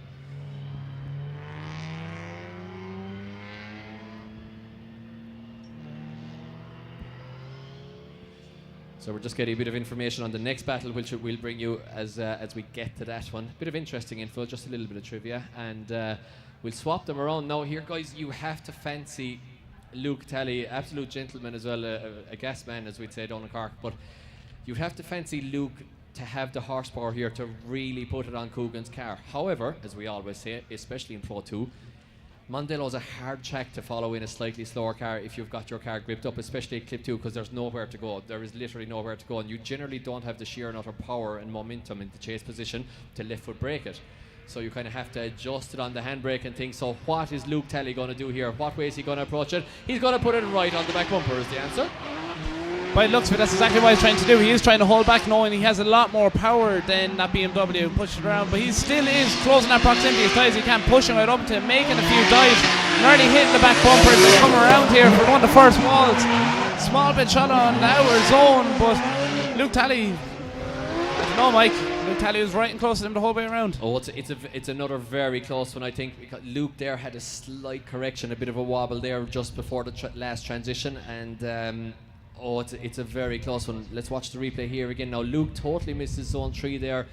Coogan is on the right line, as Coogan always is, but Luke is right there with him. He's got the proximity, even though he did sacrifice number 3 to get it. So the replay just cut off before the transition there that I wanted to see, but it's going to be a very, very tight one, Adam. I'm not sure how to call this one. I'm not too sure either, Mike. Well, the result is in, and we've gone, and it's going to Luke Talley. Luke Talley uses his horsepower to get through. He'll be delighted with this one. So Luke Talley just had it in the chase position there. Callum Coogan bows out of competition valiantly, though, did a great job, just a little bit out card maybe there again. Now this one, these two drivers have never qualified before, and they've never battled before. It's Eddie Power, the commentator from tomorrow. You'll know his voice, the Power in the Tower. He's on track now. He's not commentating today. He's driving today, and he's against Stefan Mooney. It's a rookie versus a junior driver here, and it's Stefan Mooney to lead in Eddie Power. Neither have ever qualified before. Neither have ever battled before. It's rookies here all the way in IDS round 1, and let's see, lovely entry from both drivers. Look at Eddie. He's right in the pocket, and you know what? We're singing new Eddie Power. Eddie, though, just commentator's curse on the commentator. Sorry, Ed. But, wow, Eddie Power was doing a fantastic job there. And just back down, made the dive, and dived on a slight little bit too much angle, and didn't seem to be able to just get back into the pocket. Just skipped across the track and couldn't get the car off lock. As we said earlier, just sent it that just a little bit too hard. We saw there as he drove past us. He just looked up at the judging tower and saw us, looked at you, cursed you for giving him the commentator's curse, but he just sent it a little bit too hard. But then again, it could go 10-0 when it comes around to his lead run. Don't tell Eddie, right? But we're going to stop him at the top 8 anyway, even if he wins, because he has to commentate tomorrow and the top 4 come up. So just don't tell Eddie. True. Well, I'm not. Even if your man against I'm him busy spins tomorrow, or Mike. whatever. I'm busy tomorrow, Mike. Can't be here. Tomorrow. Yeah, exactly. So he needs to do the work. Even if whoever he's against, if he gets to the top 8, and if your man spins or doesn't even turn up for the battle, we're going to put Eddie out anyway. Exactly. It's only fair. It's only fair. You're on media duty tomorrow. I'm not here on my own, so just don't tell Eddie, please. That's all. Absolutely. He's got a job to be done. He can't be dossing and making excuses. He can't be dossing down on track tomorrow. Yeah, getting into his first 2 battles and getting into the Pro one day, that's not a good enough excuse not to be up here. Not at all, exactly. In front of 16,000 people, not at all. Right, so we're ready to rock. Eddie Power's on a 0, definitely after the first run. He's going to have to do something here, but look at this intelligent driving from Stefan Mooney here. He's leaving a gap. He knows he hasn't to do much, even though he puts a wheel off there. But Stefan Mooney, once he gets around the track here nicely, he should be booking himself a place in the top 16 as a junior driver. Nice transition there from both drivers, but it's all up to that first battle here. Eddie Power doing everything he needs to do in the lead position, but it's not going to be enough. And I would say that is all she wrote, unless the judges have seen something in the first battle that Stefan caused Eddie to have a funny transition. If he severely braked before the braking zone, before transition or something, that you have the braking zones which are set out in briefing in the morning. So unless the driver saw or the judges saw something, but I didn't see it. And sure enough, we can announce Stefan Mooney goes through to the top 16. We can let Adam on media duties tomorrow because Eddie Power will be here tomorrow because he hasn't made it to the top 4. The Power in the Tower will be back, and he'll be here sitting in my spot trying to fill my boots. Well, best of luck to him on that one. So we're ready to rock with the last battle, guys, of the top 32. We have flown through it, and it's none other than Marcus Hynes and Dean Davey. So Marcus Hynes leads us in, Dean Davey chases. It's not Kevin Quinn as you saw on the live stream, definitely not Kevin Quinn. It is Dean Davey. Marcus Hynes from Ballincollig. Dean Davey's like Marcus Hynes goes off track, almost stops the PS13. Dean Davey does a great job in S15 in order to avoid collision there. Yeah, and a great job there from Dean Davey in the chase position, because Marcus Hynes dropped one wheel or two there, and it's when you go on that concrete and if you drop the wheel you just lose all forward momentum. Great job from Marcus in the lead position up to that point. Both cars nicely through 2, nicely through 3 there from the lead car, and Marcus gets it back. Now Dean was very straight there, and he definitely had a shallow transition in terms of his position on track, but Marcus went way off track there. So It's it's not going to be a huge deficit, I think, because Dean definitely cut a lot of the track in order to try to catch Marcus, but Marcus went off track then. So I would say it's going to be maybe a strong 6-4, maybe, or possibly 7-3 to Dean, but maybe 6-4. Absolutely, Mike. You can see there as Marcus Hynes came up to outer zone 4, he pushed ahead away from Dean Davey, but did go just that little bit too far, sent it a bit too hard and went into the gravel. And it kind of looked like that he thought that he kind of lost it there. It looked like he thought the car was going to stop. It looked like he thought he was going to go the other way, but he didn't. He got straight back out on track and tried finishing his run as best he could. As you said, it isn't a 0. It doesn't mean that if he gives the worst ever chase run now that it could be different, but we'll have to see. Anyways, we're going back now to Marcus Hynes and Dean Davey. Dean Davey in the lead. Dean Davey leads us in, exactly, and it is all to play for in the last battle here of the top 32 at IDS Round 1 2025 here in Mondello Park, as you said, Adam. Oh, and Marcus Hynes now makes the dive very shallow through the middle. Oh, contact from both drivers. Marcus Hynes has to back out. Dean Davey stays in it. Very driving there from Davey in order to stay in, and Marcus Hynes chases him down. Finds the quarter panel now, Davey. Lovely transition from Hynes in the chase position, and they cross the line. Guys, round of applause please for Marcus Hynes and Dean Davey. Thank you guys in the grandstand, and as the sun comes out, we're blessed here with sunshine and tire smoke in Mondello Park, which is a fantastic combination. We're ready to rock on to the top 16, and we just have to see here, and I think for me Marcus Hynes might have just had too many mistakes for that one there, Adam. I do agree with you, Mike. There is a few mistakes there on Marcus Hynes' point, but we'll have to see. And you were right completely. The last battle of our top 32 goes straight to Dean Davey, who'll be moving his way into the top 16. So that is our first 16 battles, you could say, of the top 32 gone, and we're moving away into the next 8 battles, which will be our top 16. Yes, well, this is where it generally heats up, to be honest, because as I said it a while ago, all drivers are already after winning a battle. They're already coming in hot, and they know what it's like to battle here. They know the conditions, and at this stage the butterflies are out of the stomach, and you're kind of just ready to rock it. Look at this from Bartek, very interesting here. If you look at the chase car here, he's way back the track, and he's entitled to do that because he can skip here. He knows he's up against a higher horsepower car. Look at this intelligent driving from the 17-year-old Bartek, the jet ski, using all the power available to him in the BMW. It's still not enough, unfortunately. The horsepower there of Danny Devine, just too much for the lower horsepower BMW. Absolutely, you can see the confidence in Danny Devine in that 180, especially with the new engine upgrades. He's flying around the track today. He was doing it all throughout practice. He scored very highly, scoring top 1 for qualification, and he pulled away there from Bartek, unfortunately for Bartek throughout that. He did indeed. I liked very much what Bartek did there. He hung back and he skipped as the chase car, he skipped the start line a little bit there in order to have a bit of a run on Dean Davey, or not on Dean Davey, on Danny Devine there. So I liked what he did. It just didn't work out for him, despite doing exactly the right thing. He just still didn't have enough acceleration up the straight. Once again, Mondello Park is one of those tracks which it's just a fact. It is a horsepower initiation track, at least.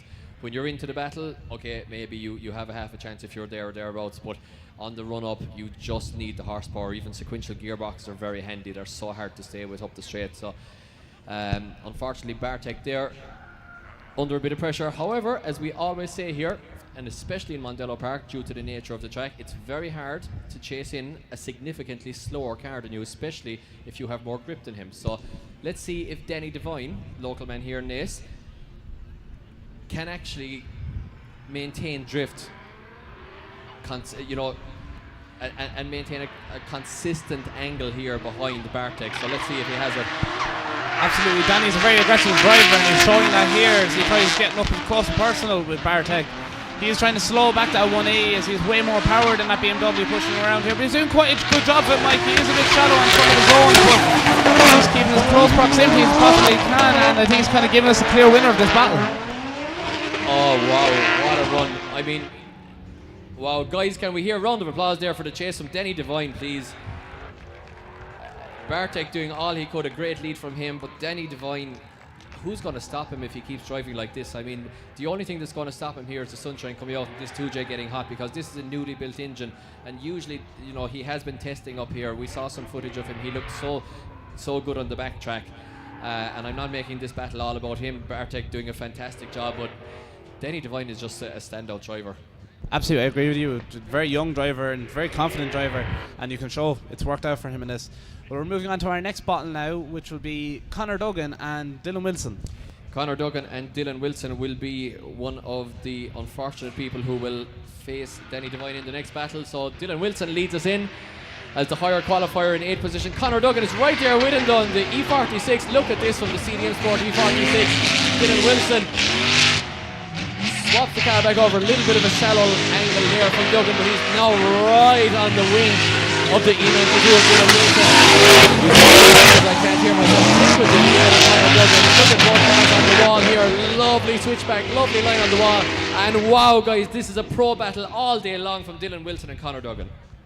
Mike, I didn't hear a word you just said there from Clipson Zone 2 on. Couldn't hear a thing. Nobody else did either. Nothing. Look great though. Look great. Fair play to the lads. Great battle, yeah. Pro battle all day long. Pro level proximity, pro level lines, and just a fantastic battle from both drivers there all day long. Now Conor Duggan with the V8 and Dylan Wilson, they're pedaling his E92. Not sure actually what engine's in that. We don't have any commentary info on him, so I have to find that one out. But definitely a V8 without an exhaust on Conor Duggan's car anyway. I think the headers must be a foot long in that car. It's like a Spitfire passing us here in the tower. Just sounds aggressive. It sounds annoyed. It just wants to be giving it everything he can out there on track. He did have car issues yesterday and this morning, but he did get a sorting out on track, and seems to be going well for him now, whatever they've done. Absolutely. So once again, guys, IDS 2025 is brought to you by Red Bull, Lucky Day Competitions, Strom Wheels, Turn Distribution, Nasuba, Group D, CDM Sport and Shift AM, along with ECU Master, GMD Tire and Service Centre, Yugen Factory, TS Drift Days and driftmagazine.eu. Be sure to support those sponsors because they make this championship possible, and we are all very grateful to them for that. So we are ready to rock almost. Do we have a Conor Duggan? We do. And you know what? We always say it as well. The cars get hotter as the evening goes on. They get more heat soak. The sun is out now. Ambient temperatures are up. So we're going to see cars under more pressure. So Conor Duggan, they're taking a couple of seconds to possibly cool down the car. Absolutely, Mike. The shades are back on here as the sun has come out and the day's starting to brighten up. But the lads are going back out again. Conor Duggan's in the lead this time. He is indeed. Dylan Wilson is right on his back bumper coming in there and now jumps into the pocket. He's right on the back wheel now of Conor Duggan. Look at this from both drivers as the cars glisten in the sun here. Big dive from Wilson, has to back out of it again, almost makes contact with Duggan. Duggan feathers the truck in the swaps it around. Look, beautiful transition off the wall there from both drivers. Wilson's in the pocket, he's back in the other pocket. Over rotation almost from Wilson and gets it back. Oh, what a battle. Guys, can we hear a big round of applause, please, for the fantastic Dylan Wilson and Conor Duggan. Mike, this is on our top 16 and we're already seeing battles like this. It's absolutely crazy. You would think you're on the Pro Day. Well, we said it'd heat up in the top 16, Adam, and it has done so because these lads are hungry. They are hungry to be the next big thing in Irish drifting. They're hungry for their place in Japfest tomorrow for that top 4 here. They're hungry for this Pro2 championship. We always said that Pro2 is a living, breathing entity on its own. It's its own championship. It has its own drivers, its own fans, and it is one of the best Pro2 championships. It's one of the best second-tier championships in the world, and it always has been. And you know what? We're very proud of it here, and these drivers are proving that we have some of the best talent coming up through the ranks in world drifting. So we have results dropping in and going through to the Grade 8. It's Conor Duggan goes through to the Grade 8. Dylan Wilson with a great effort, but not enough there. Conor Duggan books his place in the Grade 8 against Danny Devine. So that's going to be an interesting one. Get your popcorn ready for that one as we move it along to the man who was on his roof there not so long ago. It is Justin Murphy against Ryan Nally. There's going to be fireworks in this one, and watch what's going to happen here, lads, especially when Ryan Nally is chasing. I can't predict what's going to happen. Ryan Nally's after opening a massive gap here though, Adam. Absolutely, Ryan Nally is pulling away as hard as he can away from Justin here. So comes up for outer zone 4. Justin's heading off small bit for outer zone 3 as we did have an incident there earlier where Ryan is pushing away. Proximity has closed, roaring past the tower here, and BMW pushing straight open at PS13. The second half of that battle was a lot different to the first half, Mike. I'm not too sure what way he's going to say, and I don't know what way he's going to go for the next round. Yeah, if we watch the replay here, big proximity gap on entry. Ryan Nally with a nice line there in through the first corner, through 3. Now Justin Murphy is still on line. He's not really cutting the track in order to find the proximity. Lovely line in the lead there from Nally, and Justin Murphy then just sacrifices outer zone 5 in order to find the quarter panel, but doesn't absolutely cut the track, to be fair. Seemed to just find the traction a little bit there with the E36, so I wouldn't think it's a huge disadvantage for cutting track or anything, but he just didn't have the proximity there on the way in. So let's see, Ryan Nally now. Ryan Nally seems to be violently aggressive on entry here, Adam, and is it going to be the undoing of him, or is it going to be the making of him? And that is the question, if he continues to drive like that. I'm not too sure, Mike. In his qualifying runs and in his lead run there, he has been very aggressive, you said, on his entry. How's he going to do here up against behind of Justin Murphy as he pushes around here to tackle here Mondello? Fortunately, doesn't work out too well for him. He does go a bit wide, drops the tyre there, making a big cloud of Murphy's gone. smoke. Murphy's gone, and Ron Nally is gone as well. That didn't go too great for either of them, did it? Oh, wow. And, you know, I was just going to say, as it was, guys, a round of applause for Justin Murphy's capacity there. Got the car back up and going, his crew there after putting that car on its roof here a while ago, and then back on its 4 wheels again. But you know, I was just going to say it was as it was, to be honest, because there was a big gap there despite us talking about Nally coming in like a bat out of hell in the chase position. He didn't that time. Murphy seemed to just get away from him, get the traction up the straight, and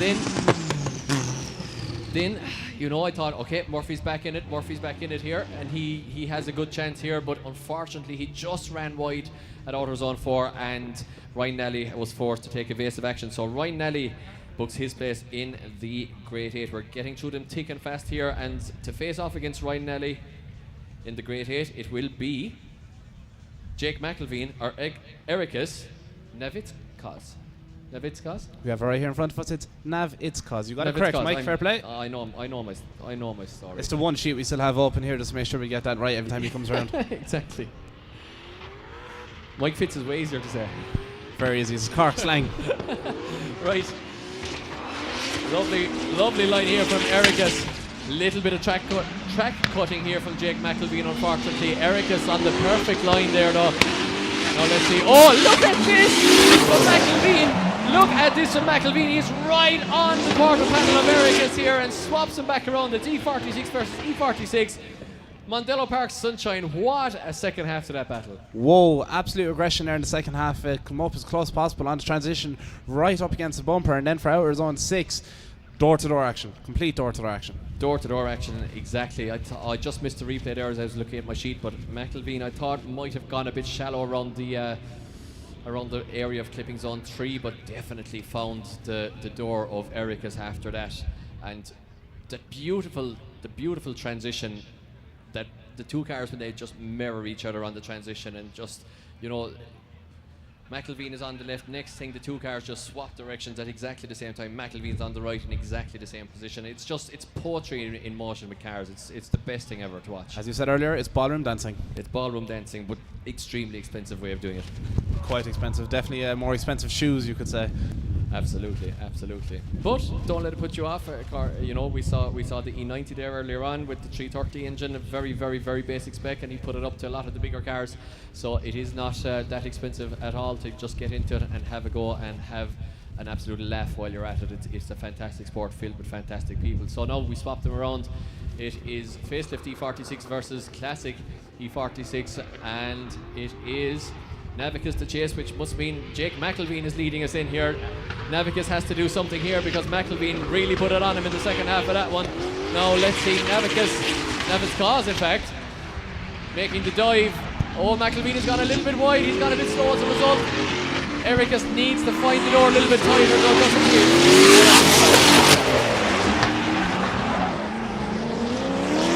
Yeah, you know what? I thought that McIlveen left the door open there a little bit, and it was Erikas's time to make a real dive and put his front bumper inside the door of Jake McIlveen, and I thought he just hesitated. If you watch here now, okay? So he could have just maintained the angle, clutch kicked it, gone again, maintained the angle, and made the real dive and put it right on the door right there, and that might have been where he took the battle. But McIlveen then put the foot to the floor, seemed to get away, and I think, you know, McIlveen had a great chase, but I'm not sure. So the judge is actually going with Erikas Navickas on that one. So Erikas Navickas goes through. Jake McIlveen bows out. Erikas books his place in the Great 8, and he will go against Ryan Nally.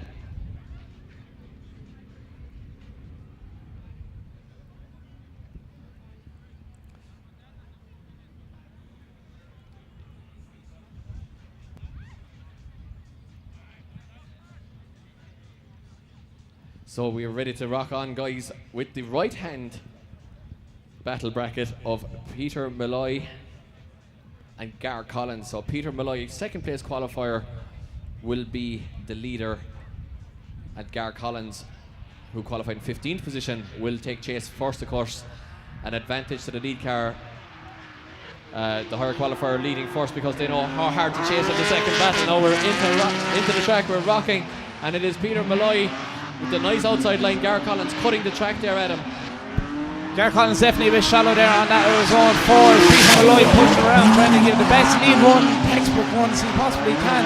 Gar Collins pushes him on the last zones, creating loads of smoke and noise here, but he was a bit shallow there, Mike, as you said. Yeah, Gar Collins there just, it's a very easy thing to do.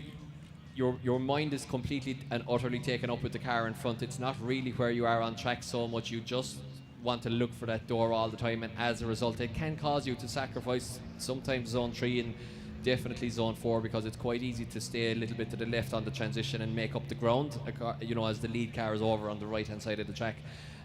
So I think maybe Gar Collins suffered a little bit from that there. Also bear in mind that you are following in another car.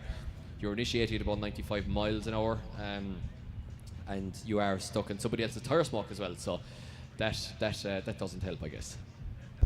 Definitely not. You are coming over blind over that hill here, and then having the smoke of a driver in front of you, trying to get as close to him as possible. It takes a lot of commitment and a lot of skill. Well, if you were in a road car, which you shouldn't be doing 95 miles an hour, but if you were doing 95 miles an hour, can you imagine? I know you're on a track here, and it's nice wide track, and there's runoff and all that, but can you imagine just doing 95 miles an hour and just firing the car sideways? Like the experience of it when you're chasing somebody else, or when you have the likes of James Dean or somebody in your ear, you can hear his engine in your ear at 95 or 100 miles an hour here in Mondello. It's just one of the best automotive experiences you can have. Absolutely, when the whole point of it is basically to lose traction of the car, which cars are not built for. They're meant to be going straight. Anyways, either way, Gar Collins come out in the lead drive here. It does look like he's straightened up a small bit. He comes out for our zone 3. Peter Molloy dives right in on the door of Gar Collins, getting nice, close and personal as they come around to the second half of the track for our zone 5. Up the first walls here for our zone 6. Peter Molloy is really trying to push Gar around the track for the second half and to prove his point why he's moving on. Yeah, Peter Molloy says he wants to prove a point that you can do it in a simple car, and I think he might be just after doing that. It's consistency versus aggression, and I think this time you have to say that the aggression didn't quite work for Collins. Molloy was just pretty much perfect with everything he did, and as a result, we can see on the screen Peter Molloy goes through to the Great 8. So Gar Collins bows out in top 16. Good effort from him, but not enough against Peter Molloy. So Peter Molloy doing it for the BMW crew and doing it well while he's at it. Now to face off against Peter Molloy in the Great 8, it's an interesting one. In the borrowed car, it's Niall McInerney from County Clare versus Ian Patterson from East Cork. And it is 2JZ versus Turbo 1UZ, and this is going to be an interesting one. Two fast cars here, two drivers who I would say never battled before, so this is going to be an interesting one. Patterson, the higher qualifier in the Group D, E30 leads us in. Jason McInerney's car in the hands of Niall to follow. Look at the smoke here. Look, McInerney comes out of the smoke. Huge drive from McInerney. His nothing else to do there but try to get up close on that door. Did he get lost in the smoke there as he comes for that zone 4? Yeah, huge drive from McInerney, but he had to absolutely stand on the anchors in order to not make contact. A great run here from Patterson. Oh, and McInerney gets lost in the tyre smoke and has to pull out. Wow. As you said, great dive there from McInerney, but he had to absolutely stand on the anchors, locked up on all four. Watch it here in the replay. Huge smoke from the back of Patterson's E30. Watch this. So he stood on the anchors there, locked up all four wheels. Patterson stays in it. He's on that perfect outside line, actually driving very, very well. I'm not going to tell him that because I'm going to tell him he was terrible, as we always do. And then Patterson's on the perfect line. Niall goes to transition. Not sure if he almost hit the wall or what. He was right in the middle of the tyre smoke, but he just got caught in the smoke. No, he's had a mechanical. He's stuck on the track. So Niall McInerney has had a mechanical issue, pulled out of the battle. And he has, of course, the option here, guys, of calling a 5-minute rule where the car can be recovered And the minute that his pit crew put hands on the car, the clock starts. 5 minutes start to count down. If they have the car ready within 5 minutes, you can come back out. If they don't, you're out of competition. You have one 5-minute rule to call up until the top 4. If you get to the top 4 and you have already called one, you can call another one. Absolutely, Mike. Gives the drivers an opportunity, if it is unfair against them, where it is a mechanical issue, to try to fix it. As I can see here from the judging tower, I can only see one side of the car. I'm not too sure, is it a tie rod after braking or something? As we can see, one wheel is kind of pushed a bit too far forward compared from what I can see of the other side. I'm not sure. I'm not sure if the crew in the grandstand there would have had a great view of it, but we don't have such a great angle here until we see the replay. But I'm not sure if he actually touched the wall, but he definitely is after breaking a tie rod or something. But it's a funny place to break a tie rod or a control arm or something, because there's no bumps there or anything, you know. Absolutely, yes. We did just hear from the one of the marshals here in the box with us that it is a lower control arm that unfortunately has caused the issue for him here. Right, so these cars, most of them would be running adjustable lower control arms, or at least wider track width, and sometimes they can, the odd time, can be a failure point. Not sure which side it's gone on. The car would have been in right-hand lock by the wall anyway, so I'm not sure which side it's gone on. But the rumble strips here, as we mentioned, can be very tough because you're going backwards on them, and when you hit them, it's a really severe series of bumps up through the suspension. You consider that this car was probably here yesterday in practice, here all day today, and so the McInerney brothers will have a little bit of repairing to do in order to get that car ready for Jason for tomorrow's pro competition. But guys, let's hear it for Niall McInerney from Clare, bowing out of competition. That's all she wrote, I do believe, for the car. They might try to give it a 5-minute rule yet, but we'll see. But there might be a little bit too much to do to that car to get it ready in 5 minutes. I think so, by the looks of it, when it's got to go under a recovery truck. You never know, it could be going to the Cork by Ian Patterson. That's battle could be going to. It could be. Ian Patterson might be after getting a handy run in where he'll have to meet Peter Molloy, who that'll be an interesting battle, because Peter Molloy is so consistent. But Patterson has so much pace in that car. It's an extremely fast car. Patterson definitely maybe a little bit wilder and not quite as consistent as Molloy, but the car is faster, I would say. So it's going to be an interesting one as we try to recover Jason McInerney's bedraggled car here. Absolutely, Mike. I'm not too sure what this may have been the cause. I can see him out here on track with one of the vehicles. Here they're pushing in the wall, trying to straighten up just small, but I'm not too sure. Was there contact with the wall there for either driver that may have caused this mechanical issue? Yeah, like I said, the grandstand crew there will be after seeing a lovely view of that one if you're over to the right of the grandstand, but we don't have quite the angle on it here. It's kind of square onto us, so we might see it on the replay, but definitely a big failure there. And we have gotten word here from Sean Healy, our track controller today, that Niall McInerney has bowed out of competition, meaning that Ian Patterson does progress to the Grade 8 and will actually face off against Peter Molloy in the Grade 8. So that'll be an interesting battle. Keep your eyes peeled for that one. We're absolutely blazing through this top 32. It is 10 to 5. We can run until 6 o'clock. That's why we have to blaze through it, because it quite slows down by the time of the top 4, because they have to change tyres, get fuel, etc. So that is why we are going through the battle so quickly, which is the way to do it too, because it's all action and it is very entertaining. So we move it along to the next battle, having a look at the last 2 battles. In fact, while we have a second, it is going to be Jake Davey versus Luke Talley. It is Jake Davey, a junior driver there, against Luke Talley, who is around 31, I believe. So it is experience versus youth there as well. And it's going to be Stefan Mooney against Dean Davey. So actually, if the 2 Davey brothers win their next 2 battles, they will face off against each other.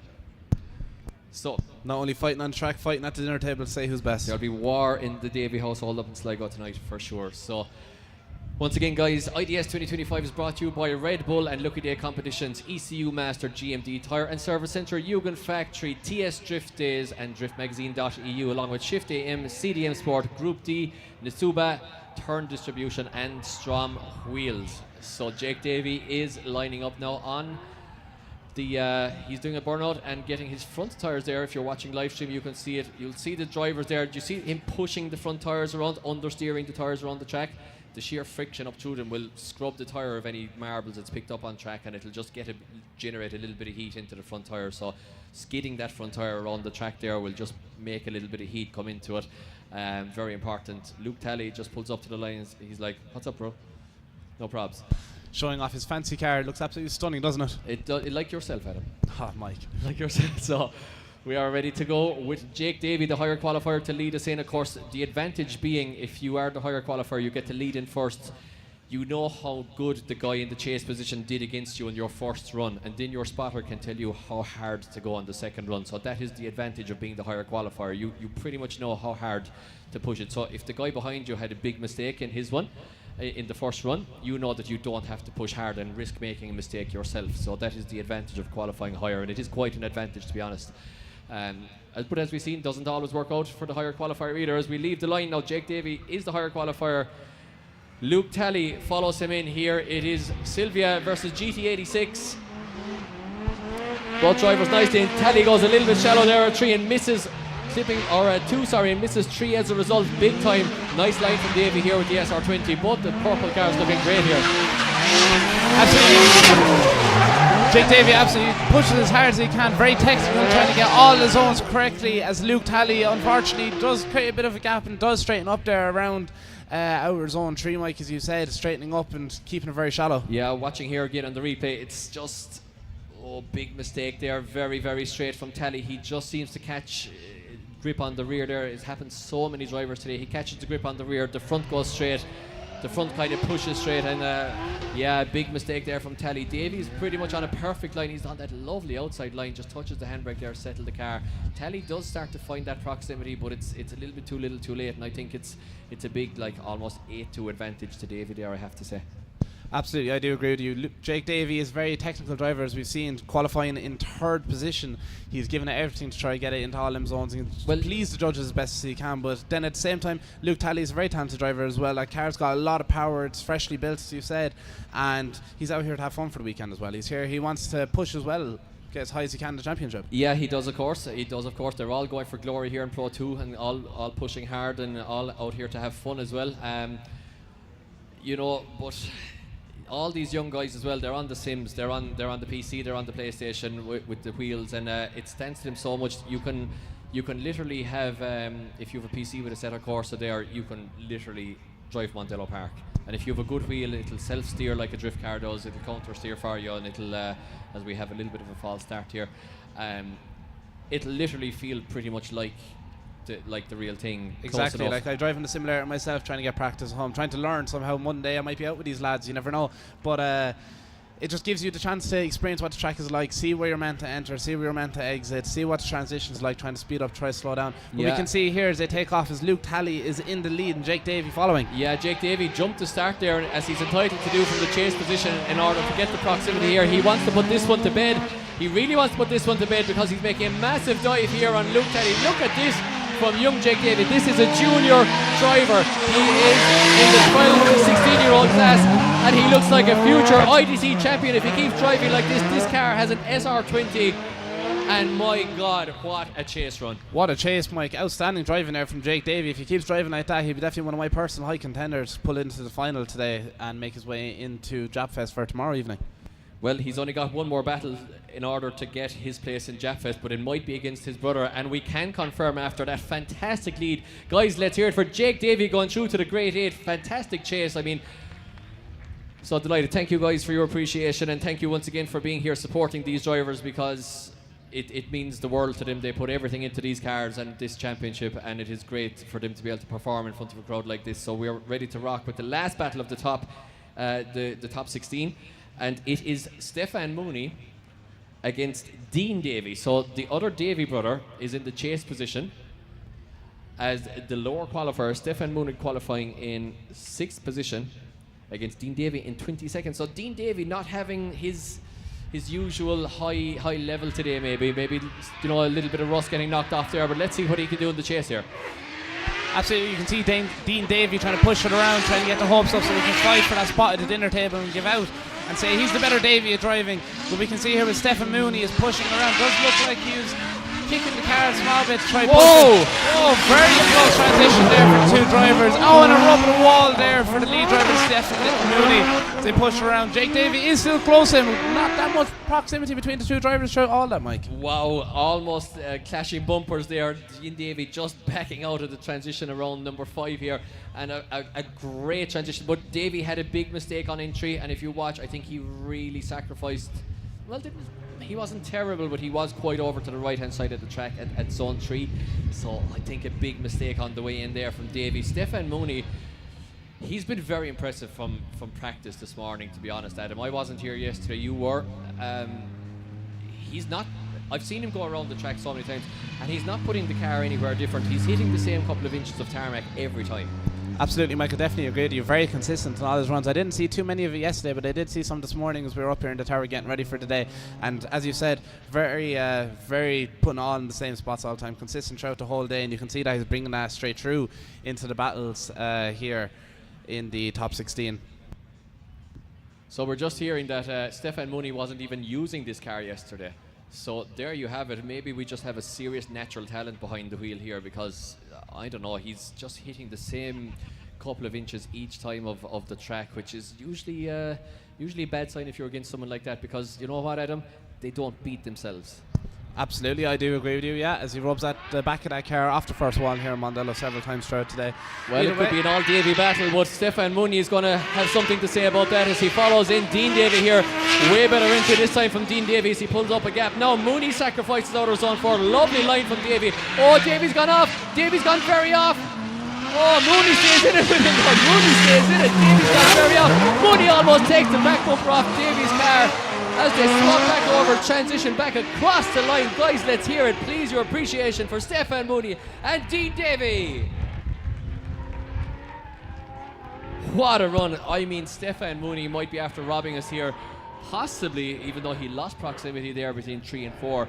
But Davey goes off, so Stefan Mooney, I think, here is possibly after robbing us of an all-Davey battle. But the judges are in discussion here. They're watching the replay, and so close on transition. Very close.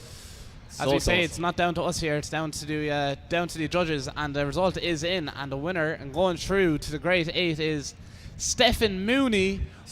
Yeah, Stefan robs us of the battle of the Davies, but I think deservedly so. So that was a fantastic chase once he got back in it there. Absolutely, I do agree with you. Not much proximity between either of the drivers, and both are leading chase runs, but you know Dean what? did have that small off there on hours on 4. He did, and Dean Davey would have been one of my favourites for a championship position at the end of the year. He's not after starting off the base. Top 16 is not terrible, but it's not the ideal start. Now, look at this, guys. We're into the Great 8 already. It's coming thick and fast. It's Danny Devine, one of your championship hopefuls, coming up through the ranks thick and fast through Pro 2 against Conor Duggan, one of the series sponsors here with CDM Sport. So Danny Devine with new 2JZ power for this year, gone from the SR20. Conor Duggan with V8 power, BMW V8 power in the BMW. But of course that car didn't come with that V8, but maybe absolutely should have. not. Maybe two great drivers and two very aggressive drivers as well as they kickstart here, as Danny Devine is in the lead position and Conor Duggan in the chase.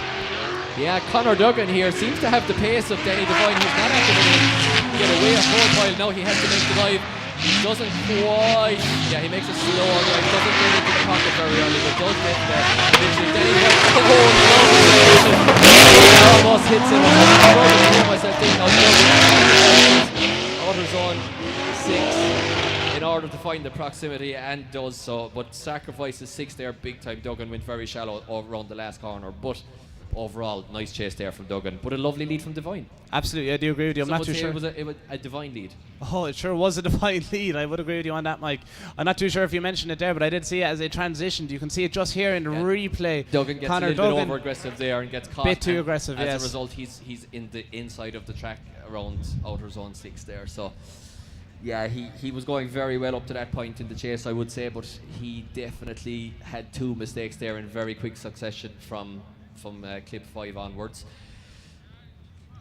Absolutely, well, we're about to see things now. As we said, start 2 very aggressive drivers, 2 very passionate drivers, and 2 drivers that know what they're doing. And we've seen that there just in their first run. We're going to see things now as they swapped places, and Danny will be going into the chase position and Conor will be going to lead. Yeah, as they get these cars cooled down. So all of the team there with Conor Duggan this year will be cheering him on. I am sure that Charlie Devine there, Denny's dad, and all his crew will be cheering him on.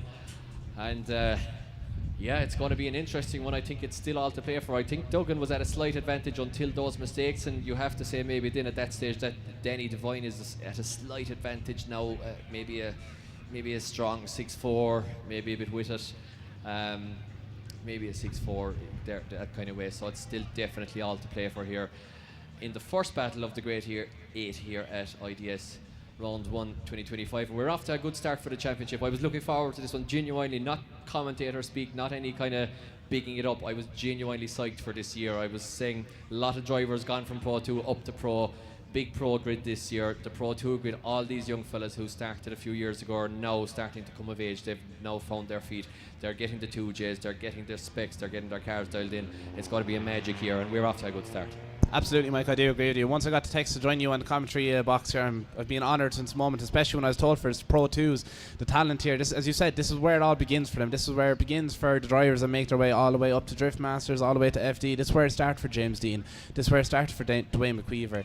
This is where it started for all them big names. Absolutely. Right here in Mondello. If you never left Ireland, even if you never competed abroad, which the vast majority of people will never get to do, but if you only ever did IDS, throughout the years, when it was D1 Drift Series IRL, when it was Pro Drift, when it was the Irish Drift Championship, when it was Drift Games Extreme, and then back to IDS, then IDC again, and now IDS again.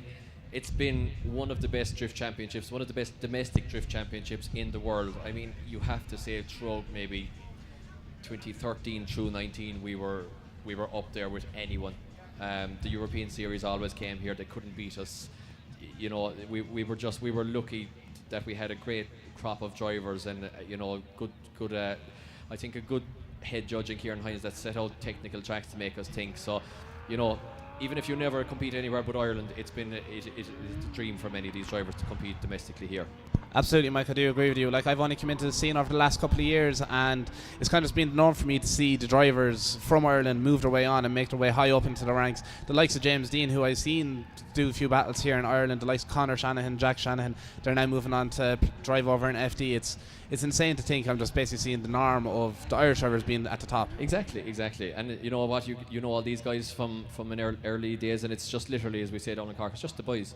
It's just your friends. I was watching FD last weekend, a rare Saturday night off, and watching it. It's just my friends. It's just the boys, James, Jack, Points Conor. I'd say, there's the boys. Go on, boy. It's fantastic, you know. So it's brilliant to see it. But absolutely. So guys, keep in mind the Denny Devine Conor Duggan battle. Denny Devine is after calling a 5-minute rule, possibly some car issues there for him, I would say. We're moving on to the next battle. It's Ryan Nally against Erikas Navickas. So Ryan Nally leads us in. We'll keep the show going here. It's a great end. Lovely entry from both drivers. Oh, Ryan Nally's got a bit wide, chops the wheel, gets back out. Now Erikas has to make the dive here. He does. He kind of finds it off. Now Erikas turns the screw on the door of the Des Nally sponsored Ryan Nally Sylvia and cross the line. Now a lovely run there from both drivers. I think Erikas just needs to find that little bit more aggression around the outer zone 4. That's the place. That's the traditional place to make the dive in Mondello. Exactly, that is where the lead driver does have to slow down. They have to decel and they have to slow down to get around there and put themselves in the zone properly. And that's where the chase driver does have to be the opportunity to push, give that extra bit of a clutch kick, an extra bit of power, and try to get right up into the door of their lead. I did see it there as Nally came around. It looked like his tyres kind of just straightened up a bit. The car didn't straighten, he was still in drift, but it looked like he might have struggled with the control of the car there, but he held it very well. And Erikas gave it everything he could to stay on the door of him. He did. I think Erikas, just if he wants to progress, he just needs to go that tiny bit harder, but he's not making mistakes. Once again, he's not knocking himself out, and in order to beat a guy who's not knocking himself out, you have to beat him. You have to be better than him. So this is now Ryan Nally's chance, once again backed up by his family here and sponsored there within the family as well. And of course it is a big family effort to get these guys on the grid, and it'll be a big effort here from John and all the crew to get right on the grid. He's got the 2J, and I'm sure that he's going to be pushing very hard on entry here, as we have seen him earlier. Now we're just hearing that there might be a little bit of fluid here, or there might be something under, there might be a little bit of a leak under Erikas Navickas' car. You got it. Let me check for you there, Mike. Navickas, you got it right.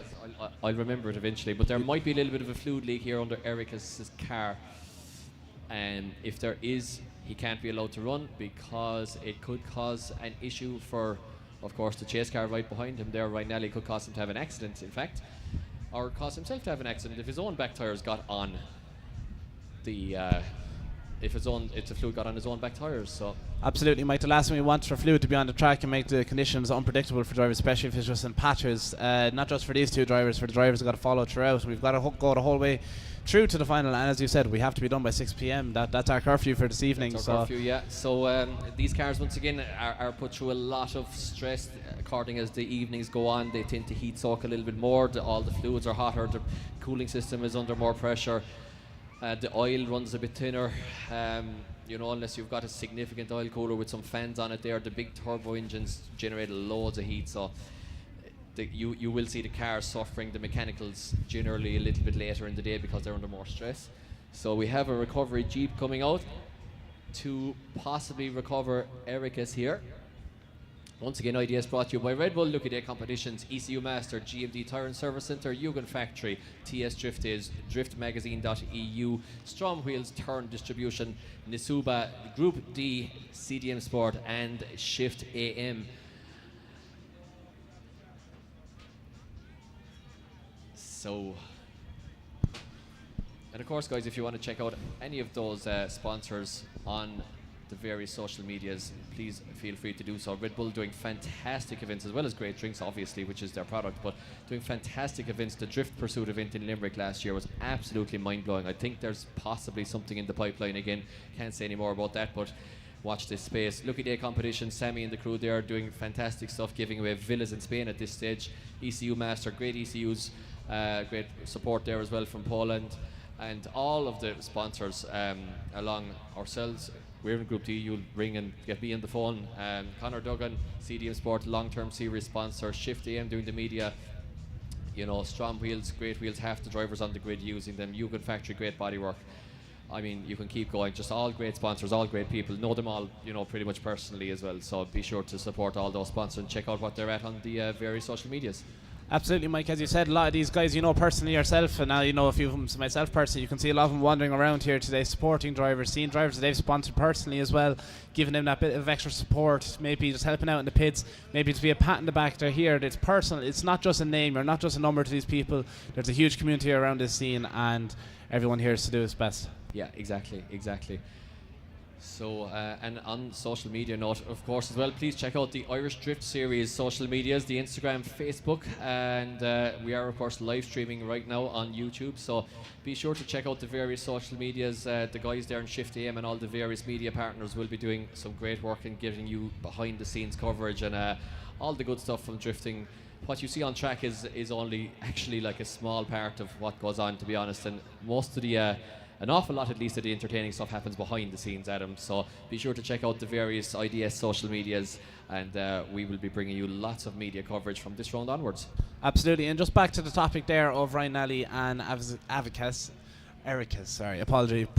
Not great. You messed it up this time. Yeah, and I messed up the first time, not the second time. I just got information there that he's actually having a small bit of a coolant leak, so he's called a 5-minute rule just to head back to the pits and see can he find a quick solution for that one before he comes out here. Crack an egg into the red and off you go again. Exactly, you can have her for lunch afterwards. You can, exactly. She'd be done in by the end of the battle. Surely with the heat of these cars. Yeah, about 5 minutes in she'd be boiled, yeah. It'd be lovely then as well, with a bit of coolant in it, gives it a bit of flavour too. And exactly, salty, small bit salty. Yeah. You mightn't be too great tomorrow after it, but it'll yeah. be nice at the time. Like. We mightn't be too great tomorrow, but we'll behave ourselves hopefully a little bit tonight. I believe there's a bit of a party in the hotel tonight, so we will have to behave ourselves and we'll have to go to bed nice and early because tomorrow is game day. It is, of course, Pro Championship Day here, kicking off the IDS 2025 Pro season at Japfest. The traditional season finisher for many years, usually in September, is now the season opener. I do believe it's in the chase of the slightly better weather and to open the season with a bang. And last year I think we had a record one-day attendance from Mondello Park. It was up around the 16,000 people here, and hoping to equal or break that even tomorrow, because you know what, this small country of 5 point whatever million people has what is it now, maybe 6 million, I don't know. It's got a fantastic car scene, and some of the best builds and such a hardcore Japanese car scene following. And you know, when you actually get to walk around time in the pits in Japfest, it'll blow your mind the level of car builds that we have in this small little country. Absolutely, Mike. I know you grew up throughout the golden eras of it, but from what I've seen of the tail end, like there's so many different like outlets for seeing all this now, such as drift games or juice box, so on, highlighting the points and the real in-depth, the secret garages, the secret builds that are around this country. So we're getting to see that, and as you can see even here today on a Pro 2 day, as you said, usually it's just the diehards, just real fans, the teams, the families and stuff. People, we nearly have a full grandstand behind us. There's a full wall over there full of people, and all the way around the track as well. There's loads of people here today, so you can see the support and the interest in the scene is huge. It is indeed absolutely huge. As we get a little bit of a crackle there. Hopefully that wasn't us, but I'd say it was. But anyway, yeah, according as you know, the cars trickle in there now tonight for Japfest, and in the morning we'll be able to check them out here. Hopefully in the paddock tonight. A lot of the owners come in on the Saturday night before and spend the night locally there in Naas or wherever. So yeah, we'll get to check them out. And if you are watching on live stream today and you like what you see, bear in mind that you can come and check it out tomorrow. You can get tickets still. And entry is pretty much unlimited in Mondello Park, because you can pack as many people as you want to in around the corners here and around the banks, and come down, check out some cool cars, chat to the drivers as well in IDS, check out their cars, and come and check out some of the best drifting action that you'll ever see in Europe. Absolutely, and as you said there, Mike, highlighting the live stream, don't forget tomorrow from 12 p.m. the live stream will be back again, once again showing the first qualifying runs of the Pro 1 class here of 2025 for the Irish Drift Series. And again, a huge shout out to all the Hynes family and the Irish Drift Series team for getting the live stream together. It looks absolutely outstanding. We have a little stream of it here up in the commentary box for ourselves to watch, and fair play to all the team for getting it going. Yeah, absolutely, keeping drifting alive in Ireland and doing a good job of it as well. IDS, of course, taking a slightly new direction this year, but pretty much the same crew behind the scenes. And yeah, very glad to see it going from strength to strength here, and seeing new blood. I guess as we touched on olden times, as we move into a new year, I guess, Adam. It's that is my mic lead making noise indeed, Kieran Hynes, yes, but. As we move into a new era, it is good to see new blood in, Adam. There was a lot of drivers there maybe competing for 7, 8, 9, 10 years, and they were around the turn of the decade, around the turn of the teens. I think a lot of guys just pulled out, said they were going to do the house thing, the family thing, whatever. And all these new guys came in. You see two of them here now in front of us. Especially Daniel Devine, young gun, coming in, and many of his peers as well have come up again through the series and have now made their name. They're kind of becoming household names now, even though this is, in inverted commas, just the Pro 2 class, but they are definitely making household names. And if you put any of these top 18 in a pro grid anywhere in the world, they're gonna absolutely flourish. I mean, they're just unlucky in a way in Ireland that our grid is so stacked and the strength is so in-depth, like that even you go down into Pro 2, the top 16, the top 8 of Pro 2, that you still have some serious talent and some serious drivers that you have to get through, Absolutely, Mike, from all ages, as we said earlier on, like some of our youngest drivers, I think, is ranging from the ages of 16 all the way up to the ages of in the 50s. Like, this may make you feel very old now, Mike, but that means some of these drivers are born 2009, 2010. Yeah, which is crazy to think of, to be honest. Born in 2009 or 10, so. And they're out here giving it absolutely everything around Mondello. Yes, indeed. So we are ready to go with the second half of the Conor Duggan Danny Devine battle. So once like I said, bear in mind the first half of that battle is in the books. The judges will have their notes from that one. I thought that Conor Duggan made a few mistakes, maybe between clip zone 5 and 6. He had to pull out of the transition a bit and had to shallow up on the inside of the track around zone 5. But overall, still definitely to play for, I would say maybe a strong 6-4 to Danny Devine, maybe a bit with it, maybe a 7-3. But it is all to play for. And they are after leaving the line. We're back into battle action as, wow, look at this. There's a lot of smoke coming from one of the cars here. They're okay. They're back in action here. Let's see. Conor Duggan is on that outside line. Danny Devine is right here with him. Danny Devine is matching him. Absolute Danny Devine also trying to but not much. as he gets back on the right-hand quarter panel of Conor Duggan. I'm confused. That was crazy. That was absolutely crazy, Mike. An absolute outstanding battle. They were right up against each other. You can see the young Danny Devine was not giving him any break for the elder Conor Duggan around the track there. You did say at the start there seemed like a bit of smoke coming off the cars. I don't actually think that was a bit of smoke. I think it was oil dry, was it? Yeah, it was just the oil dry stuff. The cat there. Perfect. So yeah, all good with both cars there. Hopefully, so I think here Denny Devine's. Okay, watch the lead here with Denny Devine on the replay. Lovely lead from Denny. Okay, Conor's doing everything pretty much right there.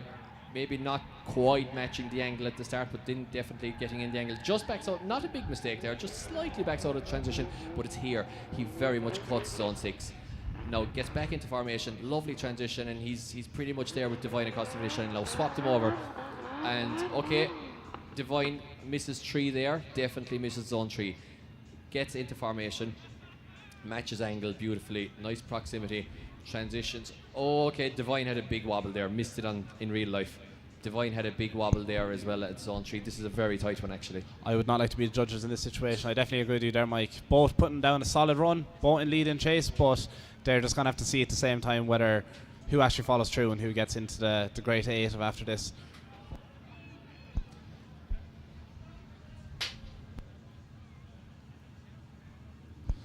So we're just waiting for the results now between Conor Duggan and Daniel Devine, and the winner has come through, and the winner going straight through to the final 4 is Daniel Devine.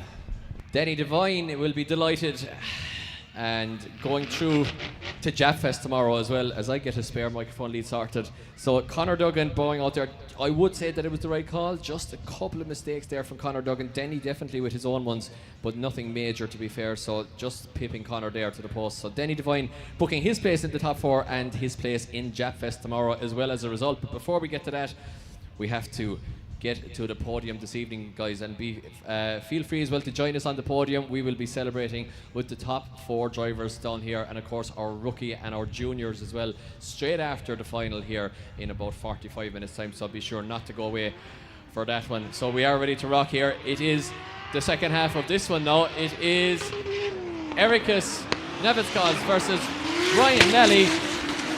Erikas leading us in. Ryan Nally now cuts the track, sacrifices 4 a little bit in order to find the door of Navickas, and does so. Lovely line here from Navickas.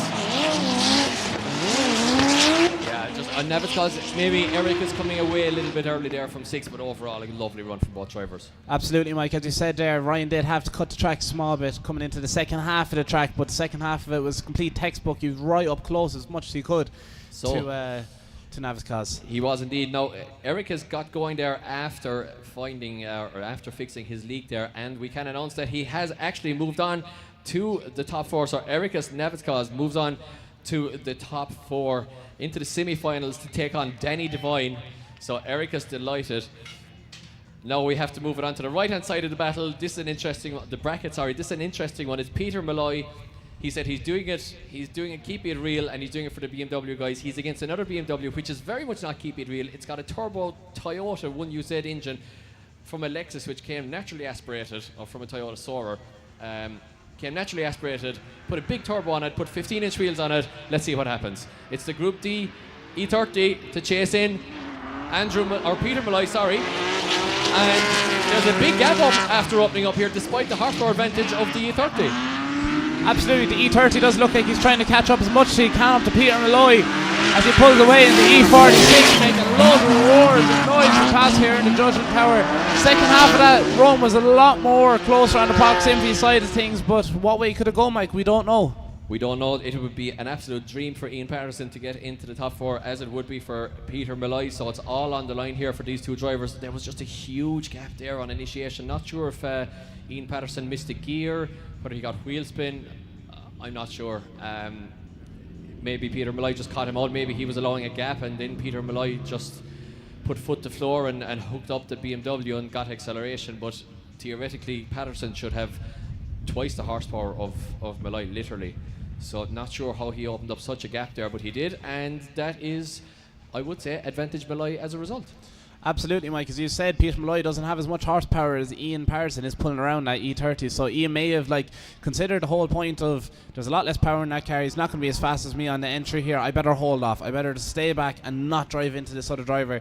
And unfortunately, that might not work out in his way because Peter Molloy pushed ahead. He kept going. I don't know how he got that BMW to push away from the E30, but he made his way around. Unfortunately, that didn't work out in the better half for Ian Patterson. Definitely, but sometimes it is possible to miss a gear and things. You're trying to get the thing into gear as quickly as possible with the H pattern boxes, especially the normal boxes. It can go against you. Now look at this. No, Molloy is right on the back door. Patterson here.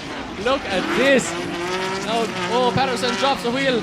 Molloy doing nothing wrong here. Patterson's in trouble here. Patterson is in big trouble. Molloy is right in the pocket here. As you said, Mike, Patterson does look like he's in trouble. He got a bit of a wobble there coming out of zone 3, but he's pushing around now. We're out of zone 6, coming close to the wall. There's a lot less proximity the whole way around, and Peter Molloy really kept it up as close as he could to that E30. Wow, what a chase there from Molloy. I mean, Patterson there with a very nice lead run. Dropped the wheel all right, but overall a nice lead run there. Made it quite easy for Molloy.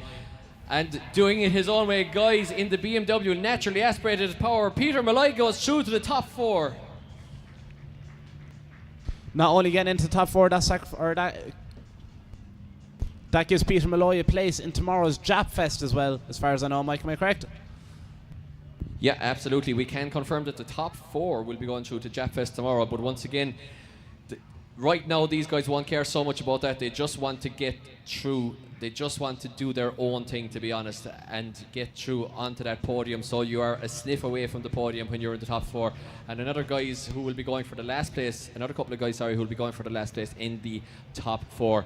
It is leaving the line now. It's Jake Davey and Stefan Mooney. This one is going to be crazy. 0 mistakes from both drivers. Contact between both drivers on initiation.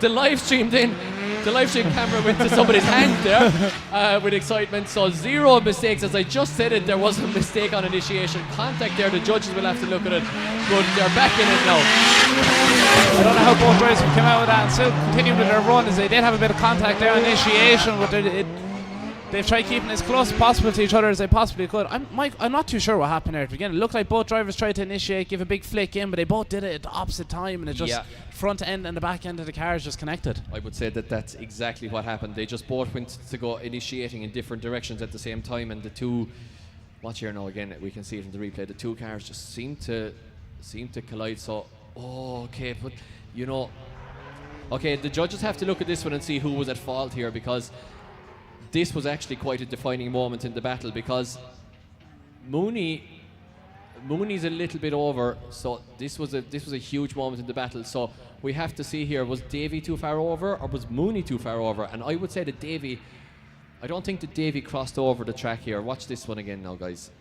I think that Mooney might have been a little bit over on Davey's side of the track there. I'm not too sure, Mike. I'm not too sure. I can't really see where the line is for the halfway side of the track. The sun is glaring on the replay here as I watch it. It does look like the chase driver should have been watching out for the lead driver for where they were about to initiate. So I'm not too sure what way this is going to go. It's down to the judges. They seem to be chatting about it at the moment, replaying the moment, and trying to see who is at fault to this, because as you said, it does look like it's come down to that final moment.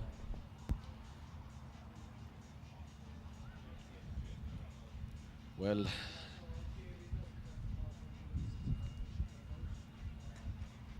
so I'm just overhearing our track controller here, Sean Healy, saying that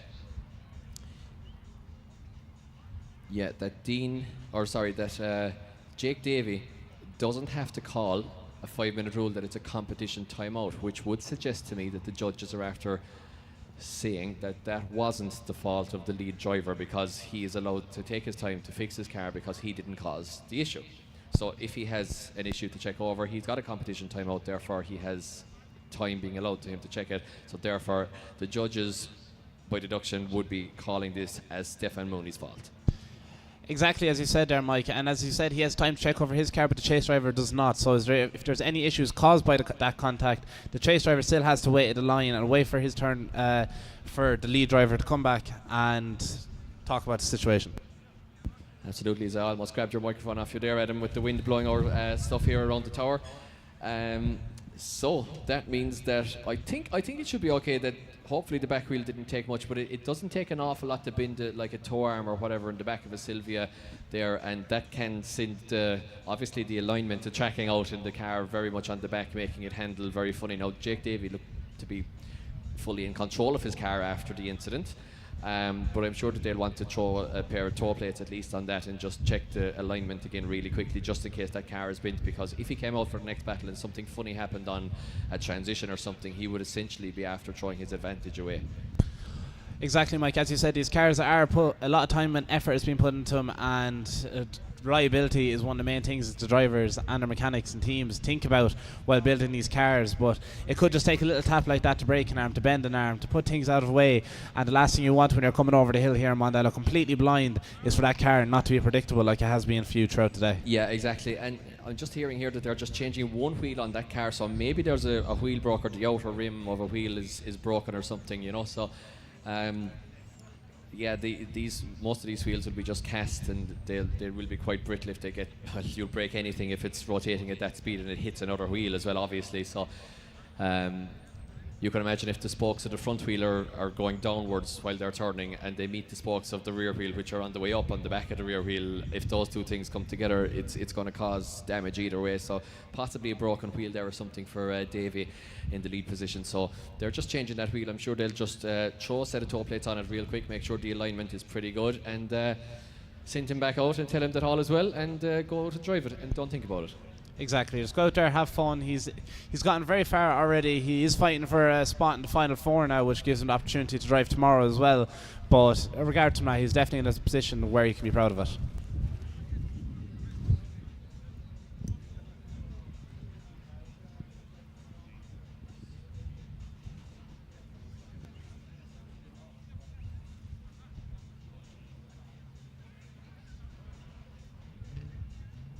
I'm not too sure if you can see, but we're having a bit of laughter up here as one of our sponsors, Shift AM, are in the box with us here, capturing a few little bits of video of myself and Mike as we're commentating and have a bit of a laugh. Mike is doing a bit of a striptease for the camera. Very model-like. Sure, that's your part-time job. That's when they're doing when the drift season's off. You're modelling, isn't it? Exactly, yeah. Exactly. We can see it in you. That's what I do. So, yeah, guys, waiting on the line here now is Stefan Mooney, as far as I can see anyway, and we are just waiting for young Davey to come back. I'm not going to move on to the semi-final. This is the last battle of the Grade 8 bracket, so we're not going to move on to the other semi-final until this one is ready, not moving on to the next bracket. So just bear with us for a couple of minutes while Jake Davey's car gets checked over, please, and we will be right back in action with battles then, as soon as all is well with Davey's car.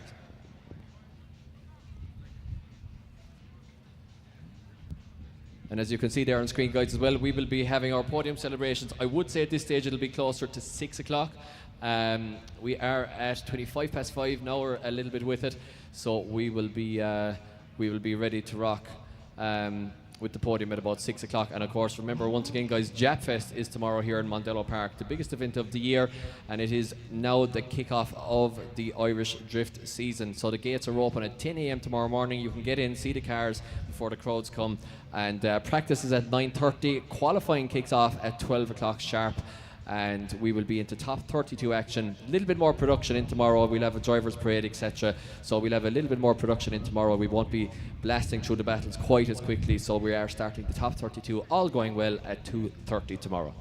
Absolutely, Mike, correct on what you just said, but I just got word there from the head of our track that we'll be moving on to the first battle of the final four, which will be against Danny Devine and Erikas Navickas. I got that correct there. I had to read it. In unison. As you can see here on the stream, the two drivers are up at the line. They're just getting their tyres warmed up and getting ready. So we're not wasting their time here today in Mondello, and we can get straight into more action and keep you entertained. Indeed. As we see the crowd there on the far side with the chairs out and looking like they're having just a good time, just on the phones, chilling, maybe a couple of beverages there alongside, and just having a good time out in the Mondello, the rare Mondello sunshine here. So very, very good to see people chilling and taking in the drift action. And I've never actually watched it from over that side ever in all the years I've been here, but it must be amazing to see the cars. Just, you can't see them, I imagine, from straight across from us here, and then the next thing they just come into view absolutely sideways and opened up to the clatters, like the engines hopping off the limiter, and it must be just an amazing sight over there as well. Absolutely, Mike, I do agree with you. My first few times here in Mondello, I was up here doing media for a few drivers. I was just there as you come over the hill. You can see some of the media team over there now, just capturing the best images they possibly can. That's the spot I used to try to camp out myself, and you can see all the action from over there as well. Definitely a new angle on things. So you should definitely try it sometime, Mike. You should walk over there. I would. I was good at getting knocked out while I was competing, so I used to get a good old view of it from under the bridge there or in the spotters area. So I do hear drift cars though, guys. I do hear drift cars, and we do indeed have our first semi-final here, guys. So if you want to be winning this championship, there are 5 rounds in this championship, which means that each round is worth a huge amount in terms of your overall goal for the year. 20% in fact. But you know, in a championship maybe with 8-10 rounds, or even, you know, you see the F1 calendar up into the mid-20s nearly at this stage. If you drop a race, it's not the end of the world. But in the drifting in Ireland with 5 rounds, you have to really make them count. And these 2 guys are 2 guys who could be going for this championship. Danny Devine and Erikas Navickas. And right now, they've left the line. And the winner of this will be standing on the podium in about 30 minutes time here in Mondello Park, as Danny Devine, the higher qualifier, leads us in. Erikas is right there with him. Look at this from the BMW of Erikas.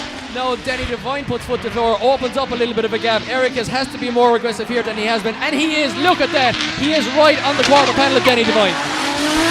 Danny Devine's given absolutely everything. He's fulfilled the zone. Erikas did have to come a bit shallow there, coming into outer zone 6 to try to keep on the door of Danny, but that was an absolute textbook run there from Danny Devine from what I could see, and Erikas does spin out there after he passes the final line of the track. Erikas just bails out. He was like, I'm not hitting you today, buddy. But look at this entry from Erikas here. Danny Devine on the nice inside line there, just bang on.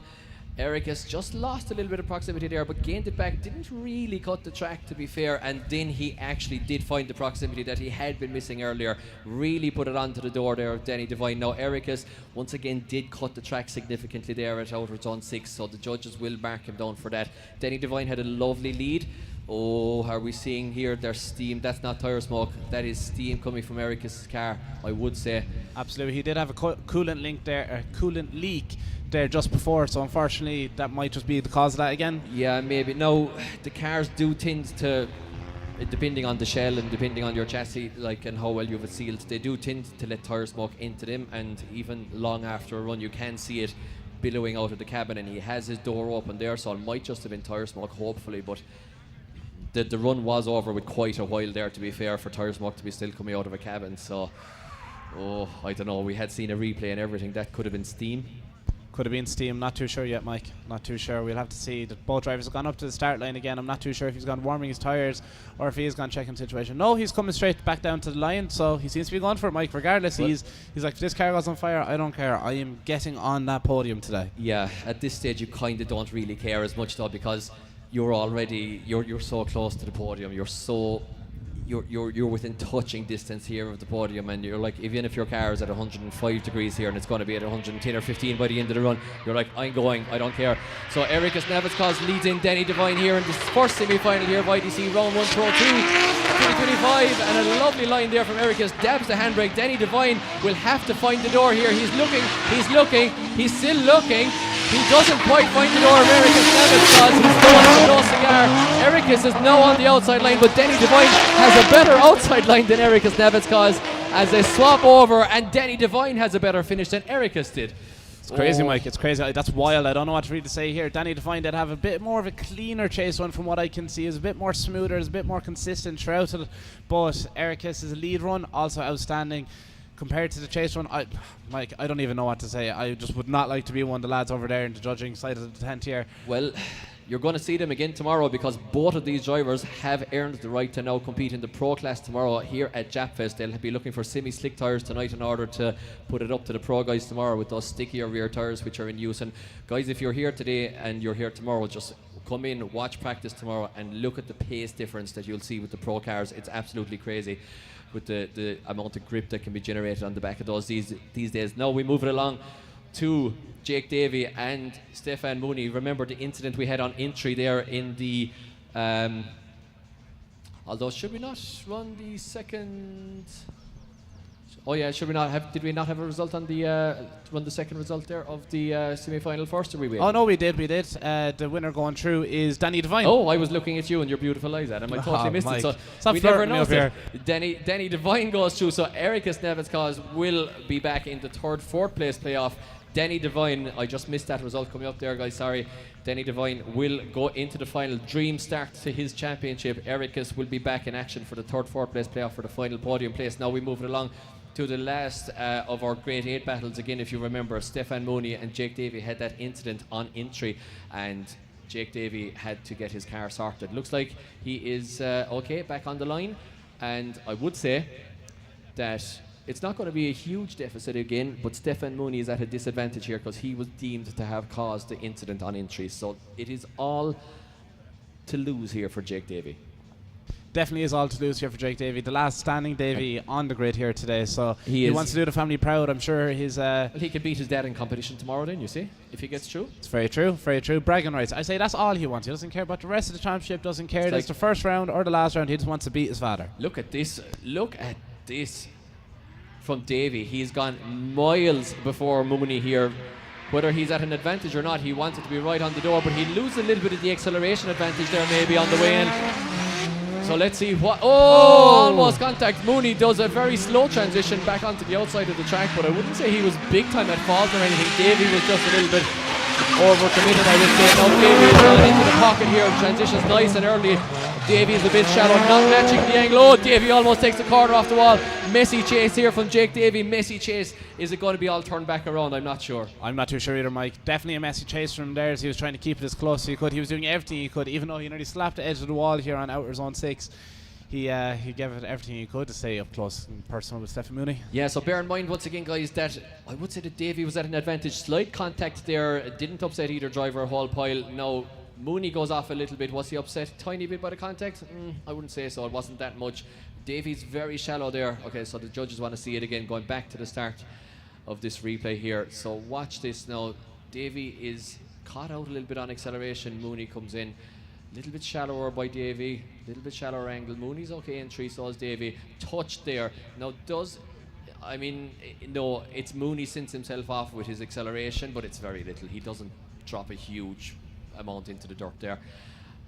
Now it's here where the battle will be split. Davey has he just doesn't stay in on the wall run long enough. He transitions a little bit early, almost catches the car on the wall. Not a huge mistake, I would say, but just a little bit of a funny chase line. I could be wrong in saying this, Mike. From watching it though, Stefan Mooney does look like he transitioned quite early after coming off of outer zone 6 there. So is Davey just kind of trying to follow him there? He still was very close to the back of Stefan Mooney's car. Well, thankfully we have a replay to look at exactly that, and we have 25 minutes or less here to get a final in, so the judges will have to be making up their mind pretty quickly on this one due to time restraints, or constraints. So let's watch Mooney here. Yeah, you could be right. I think Mooney came away a little bit early as well. Just a little bit early, causing Davey to also do the same, basically, because you can see the cars are quite close on. You should do the old judging, Adam. Sure, look, she's only the second day in the job, technically, you suppose. You'd be very good. Can't be making my way up there yet. But did Mooney? Was Davey in the right place there? There was something funny about that transition after 3 as well. I don't know how the two cars ended up having contact the way that they did. So watch this here. Davey loses angle there, goes back, and I don't know, it's very messy. The drone shot there is fantastic to see it. You can see right on top of the two cars, but it was advantage Davey, definitely. I have to say that it has to be advantage Mooney on the second one, but it's going to depend on how much of an advantage each driver had. Well, we have the answer here now, Mike, and the results are in, and it's Jake Davey that'll be moving on to one of the semi-finals here. We hear the yells there from the Davey camp. So Jake Davey gets the win. Overall, it was deemed that Mooney's mistake on entry there was just a little bit more. Just a little bit. Gina G said, "You don't remember that? That was before your time." But showing her age here again, Mike. Showing her age. Showing my age here again. So where are all my Gina G fans at? But yeah, ready to rock. Danny Devine is into the final, which means that we will go to the other semi-final, which will see Jake Davey straight back out in action with Peter Molloy. So Jake Davey will be getting some tyres and hopefully has enough fuel. That's only an SR20. She wouldn't be the thirstiest. She wouldn't be the thirstiest girl out on the grid now today. The SR, although we've no rotaries. thankfully.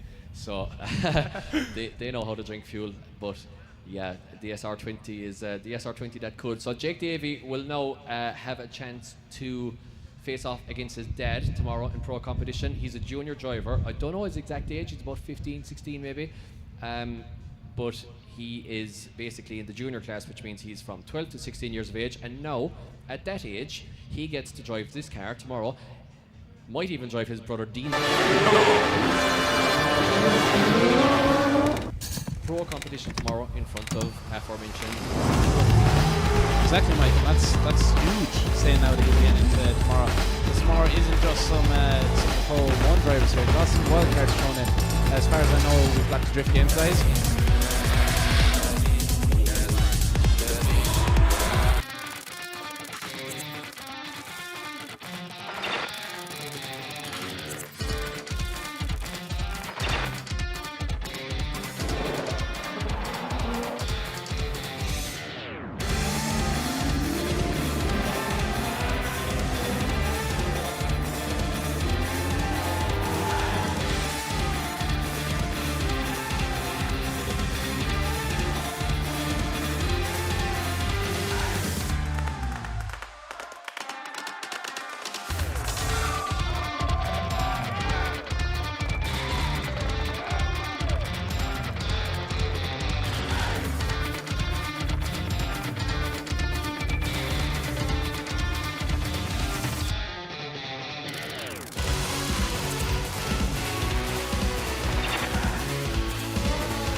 Knockadairy pub watching us live. So it's a huge advantage of the live stream, getting to watch it from anywhere you want, especially your local pub. Especially make you a tenner on it. Exactly. I'll be remembering that one now. So you won't get it off bin, I'll tell you that much. Oh, I'll make sure of it. They reckon that he's the fastest man on a CBR 600 over 65 in the country. Have you seen him on a Honda 50?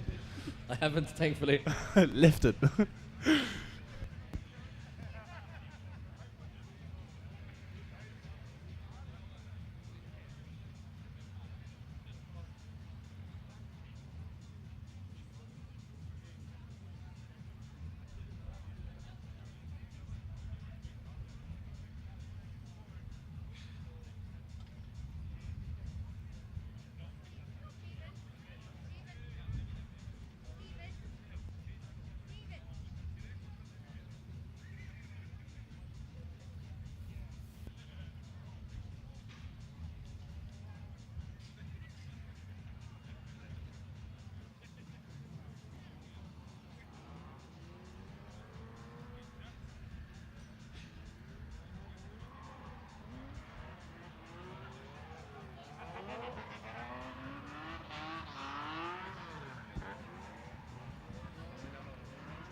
So guys, we are ready to rock with our second semi-final. Big shout out to my buddy as well, Jeremy Long, watching this one from, he says he's watching it on the big screen from the jacuzzi, built-in big screen there, and enjoying the show as well. Some people are really living the life, Mike.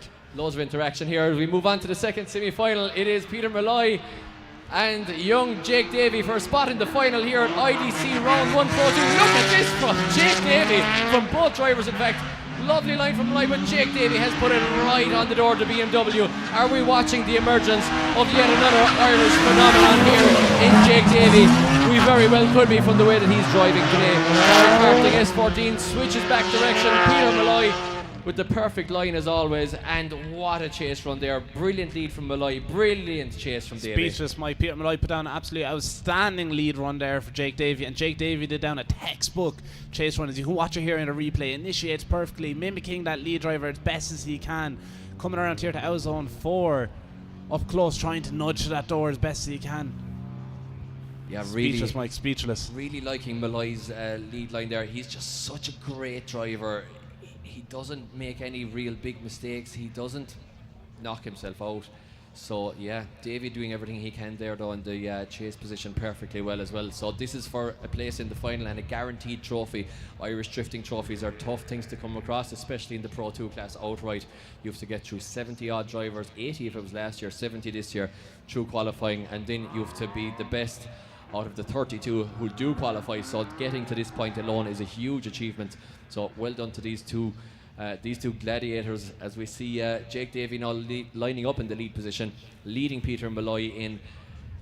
It's SR20 here versus BMW in A power. Peter Molloy though, I'm not sure what's going on there, but he has a lot of power in that Beamer for more power than he should have, really.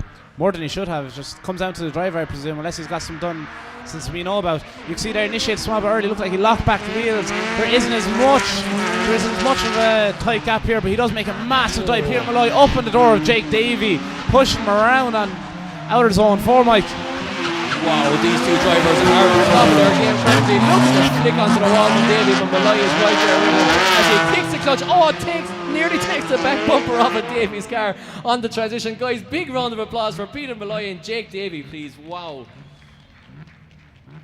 What a battle.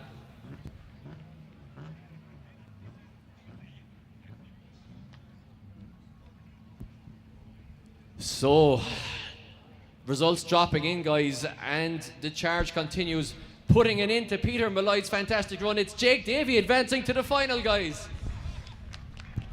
Wow. Outstanding and well deserved for Jake Davey. He'll definitely have the bragging rights at the dinner table this week, especially as he's going into tomorrow. Hopefully he can put his father out of the way as well. So that means in the final we're going to be seeing Danny Devine and Jake Davey, if I'm correct. We are, and I called it. We called it this morning, and we called it at qualifying. Who's going to stop Danny Devine? But you know what? I know he's giving away 2 cylinders. He's giving away a litre, but Jake Davey, he might be the man to stop Danny Devine, because as good as Danny Devine is, Jake Davey seems to be doing the same thing every time. Okay, he got lucky there and won that funny transition off the wall, but was he forced into it? Maybe against Stefan, but I don't think he's making a lot of mistakes that aren't forced on him by the lead car, and he's definitely not making mistakes in the lead. So wow, I don't know what to think here, because it's going to be so close. But Danny Devine has shown what a top driver he is, and all these guys deserve their place tomorrow. And we are hearing that Erikas Navickas definitely was having some mechanical issues there, and we could even see them. Unfortunately, Erikas Navickas has lost oil pressure in his BMW, which is a bad thing. Not a good thing to have. Definitely a bad thing. It might even put him out of tomorrow. Often a loss of oil pressure can be a terminal engine failure, but you wouldn't know if they can get an oil pump in there, and if the crank isn't damaged or whatever, they might be okay for tomorrow. They might chance it. They'll be rebuilding an engine overnight possibly to get going for tomorrow. That's the lengths that these people go to. That car could be going back home like right now, be getting stripped, rebuilt, people up all night, back here for practice, pro practice in the morning. That could happen. But Erikas Navickas is currently out of competition, so will not be partaking in the 3rd, 4th place battle. So we are robbed of the battle with Peter Molloy, between Erikas Navickas and Peter Molloy for the 3rd place on the podium. So that pretty much decides our 3rd place on the podium, which means that we are going straight into the final, guys. So there's one more battle left today, and it is the big one, and it is the biggest one. And you have to say, okay, Peter Molloy, he probably deserved to be here just as much. Jake Davey just got him there. But of all the drivers who have come through today, you have to say that it's been Danny Devine and it's been Jake Davey throughout the 2 sides of the bracket. Absolutely. Every battle they've had, even down to their qualifying runs, even when I was watching them in practice, both drivers were sending it as hard as they possibly could, and they were doing everything they could. They were trying to be as textbook as possible, have the aggression, have the line keyed in, have the what exactly was being told in briefing, how the points work, and how to please the judges as best as possible. They're both 2 very young drivers, as you said. Danny Devine being in his mid-teenage years, same as Jake Davey. So both drivers young. Is this down to the simulators? I'm not too sure. Is it down to the simulators? Is it down to the nature of youth? Do we have a final here with a combined age of, I'm going to say it's going to be 35 or 6. Combined age of 35 or 6. You're going to hate me for this one, Mike, but that's you could throw a 3rd place in there if there's still another young lad, and they still even would be I have no response for you, but welcome to the job. You've just graduated. So, Danny Devine and Peter Molloy, and Jake Davey, with a combined age of, I would say, about the 35 mark, maybe 36. But I would say about 35, yeah. Danny Devine, 19-ish. So, okay.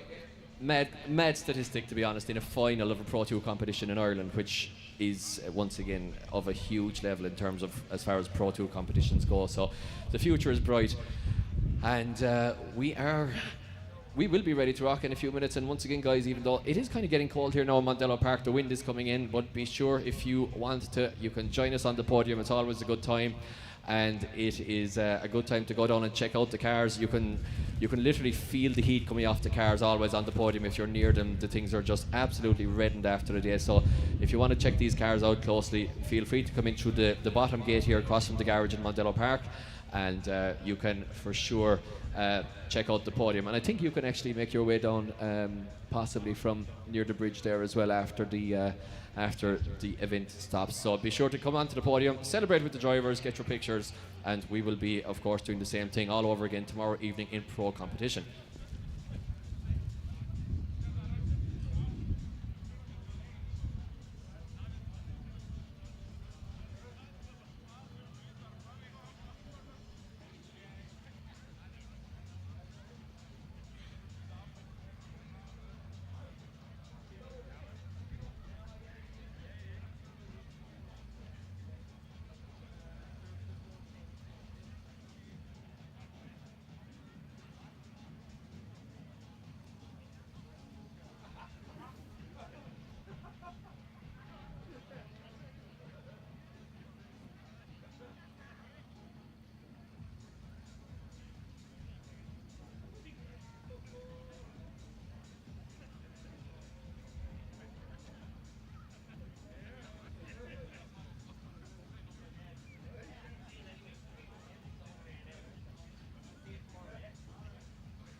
So I do hear some drift cars coming out, definitely on the back of the track. I definitely heard the 6-cylinder there, and exactly, yeah, Denny Devine just comes into view there. So Denny Devine had a little bit more time than Jake Davey, of course, to get ready. Jake Davey hot off a battle there.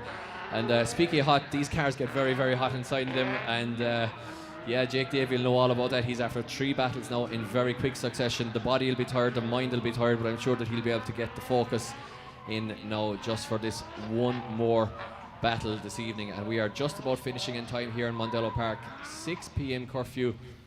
So we are timing it very, very nicely indeed. And once again, guys, as you know, we've mentioned it 1,000 times, but we are doing it all over again tomorrow, except harder, faster, stronger for pro competition. And the pro class is almost 50 strong, I believe. It will be 52 or 3 or 4 strong now by the time we have these drivers brought up from today. So it'll be a crazy day tomorrow.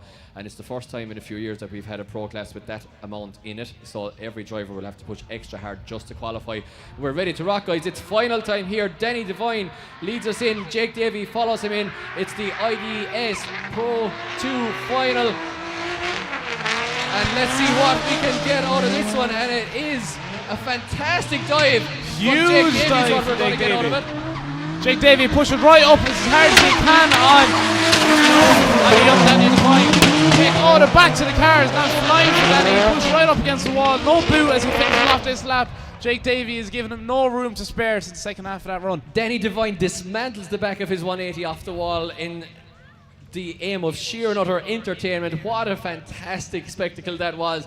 Let's see this one again. Now, there was a big separation. I think the power there in Denny Devine's 2JZ maybe was too much for Davey coming in, but Davey quickly again found the side of Devine's car there, and look at this, watch this now, look, dismantled the back of the car. Davey just kind of shimmies his back tire out of the way, says, okay, I won't roll over it for you, buddy, this might be okay, we might wrap this again and it could go back on, so I won't destroy it for you. Moved the back of his car a tiny bit out of the way, got back into formation. What a fantastic so display. Not like you keep saying that these cars get very warm. Danny must have just got a bit too warm and he was like, nah, boot lid delete. Boot lid delete, cool me down, yeah. Exactly. Less weight, he has the power, he'll be able to get forward again. He just wanted that extra nudge. Just let that air out the back. The marshals just check you over Denny Devine's car and make sure that all is okay and safe to run. And should be okay, I would say. I've seen drivers actually complete runs here with the bonnets up against the windscreen over the years, so we'll be fine with a boot lid missing, I'm sure. Once the petrol, obviously these tanks are all rear mounted and most of them are just aluminium skin tanks. Lots of them not running bladders, so you have to be careful if you have a rear end collision that there's no fuel around there. Of course, the old exhaust tends to be around there as well. It wouldn't be sure does, boy. Sure does. Wouldn't be great when a backfire light's there now, or if you know. Absolutely. It's not to forget as well that this is only the first round of the season this year so far. Look at Danny Devine's car already. He is not holding back one bit. He's probably spent the last few weeks looking at that car, polishing it, going out every day, spit shining it, making sure it was perfect. All that's going to end up. He's going to have his picture, whether he wins or loses this one, he's going to have his picture on the podium of that car absolutely wrecked, and he's going to remember how hard he drove for that. And he's going to have that for the rest of his days, you know, and these are just the memories you make with your family and friends. This is why this sport is amazing. War wounds, as they call it, they're the signs of his battling. Yeah, battle wounds. So Denny Devine just gone down turns. I think maybe getting a little bit of a run extra in there. You know, there's cool air coming now. It was quite warm earlier, but now it's definitely cool up here. So watch this, Denny Devine hanging back, just being checked over once more by our start line marshal. Jake Davey here.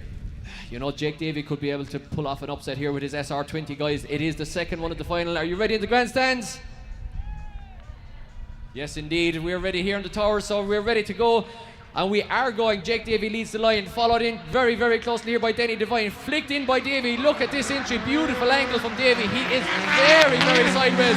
Now Devine just about collects Davey's on 3. Devine is a tiny bit shallow. Now does he find the door? Yes, he does. He's right there. He's a little bit shallower angle-wise, but he's pretty much in the pocket. Look at this from Davey. Perfect line from Davey. Perfect line from Devine. Beautiful transition from both drivers. Full throttle fire. Whoa. Fire under Devine's car. Fire under Devine's car. And Devine stops just as we said.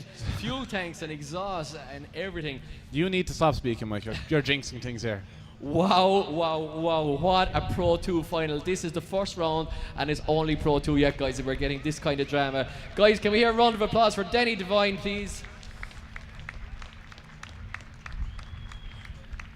his dad Charlie and himself and all the family here, very local to this track as well. Put yeah, huge fire there underneath the car on the replay there, and they've put a huge amount of work into this car over the last 8 months, or sorry, 6 months or so, to get it ready for this season, and did the 2J swap. And again, these things are put under such stress and often finished a couple of days before the event. No, he has been out testing, so this is finished a few weeks ago, maybe a week and a half ago, but absolutely, Mike.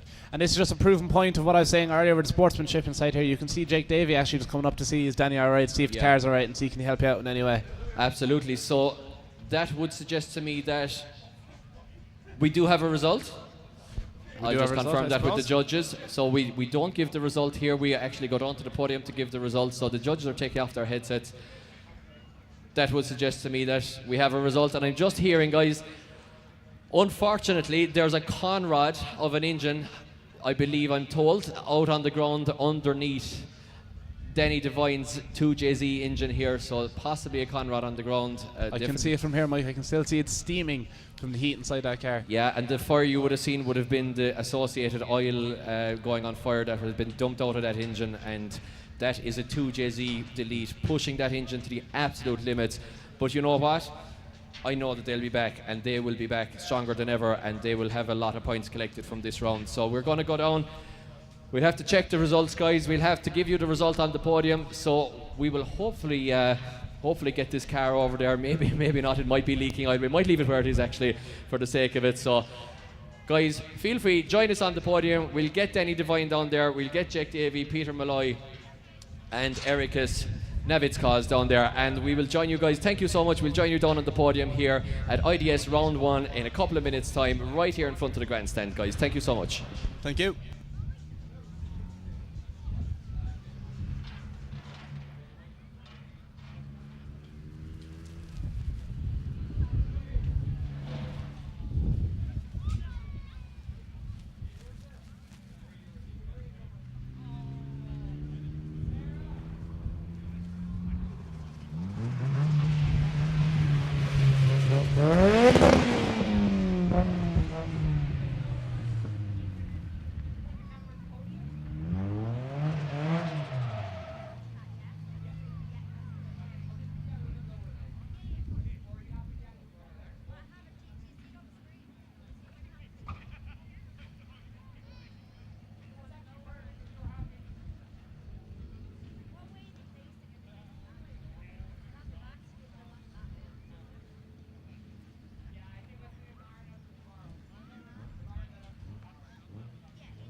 Mike fits 2.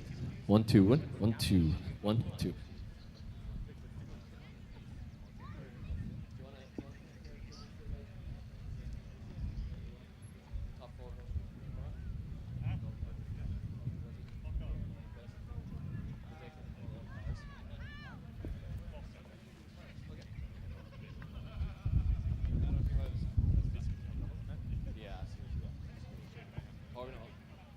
One, 1, 2.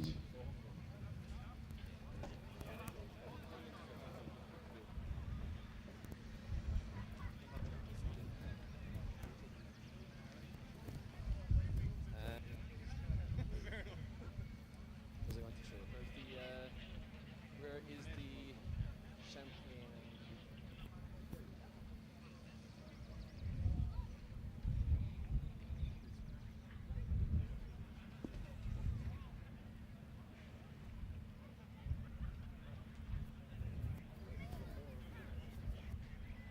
Good job, lad. Good job. No bother, it's a great service, man. Yeah.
start looking at my fucking own Audi. Okay. Right, juniors first.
Are we ready to rock some?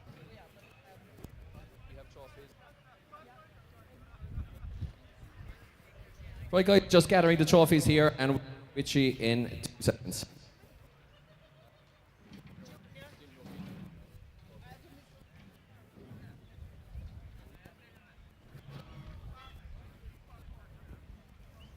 Ready to rock? Yeah. 1, 2.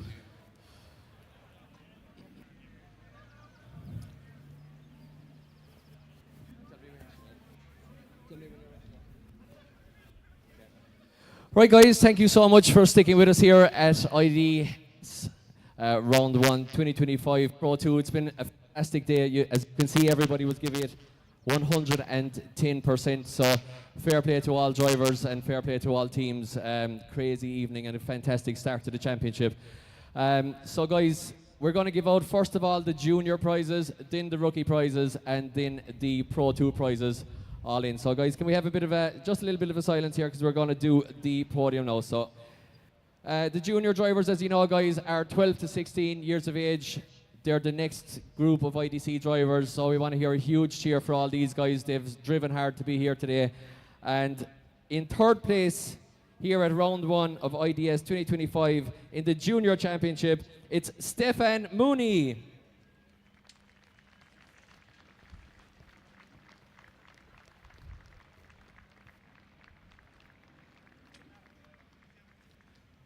Given his trophy by the beautiful Adam. In second position in the junior championship, the guy's building an engine this week. All last minute got him here, and he's on place. It's Alex Butler.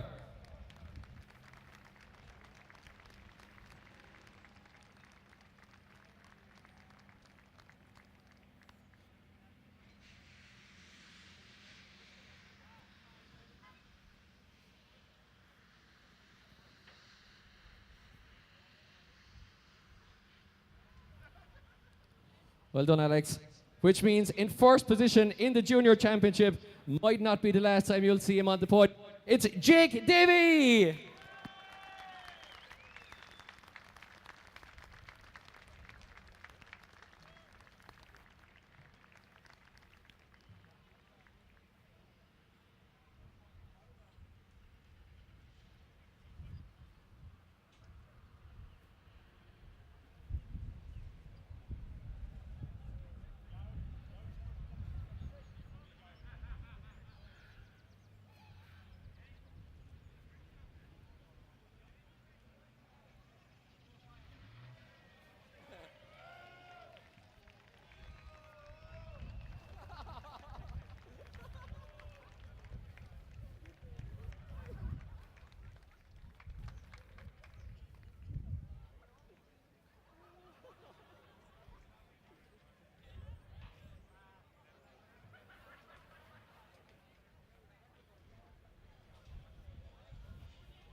Guys, once again, let's hear it for the junior drivers. Fantastic going.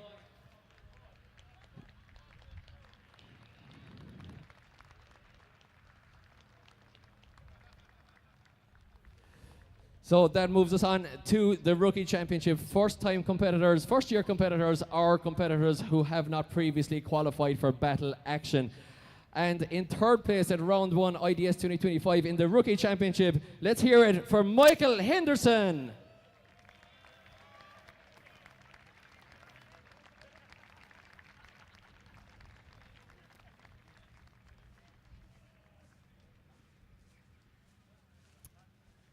In second position in the Rookie Championship, I want to hear a big round of applause for this guy. You'll have to listen to him tomorrow, but you'll have to look at him now. It's Eddie Power!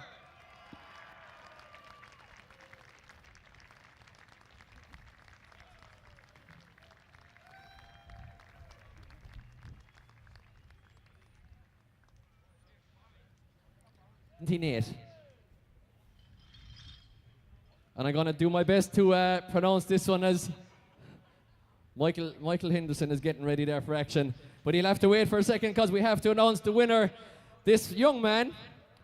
Guys, let's hear it. A fantastic drive from Bartek Blazetsky.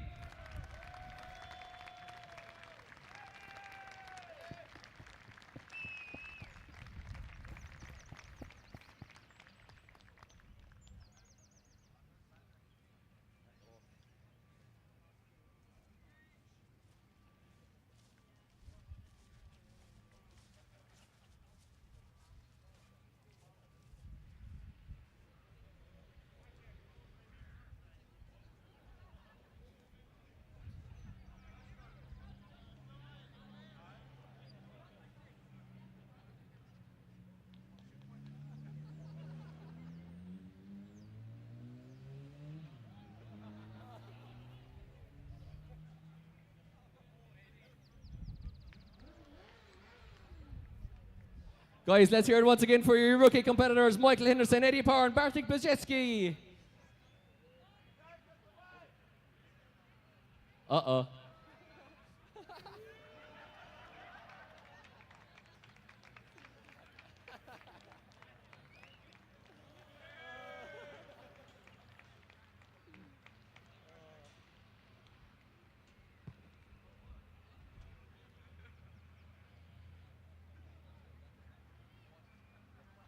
Right, guys, so that brings us on to the main part of the afternoon.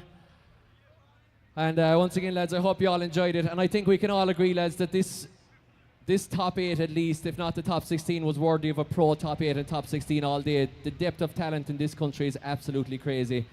And we're very, very lucky to have such a great raft of young talent coming up through the classes.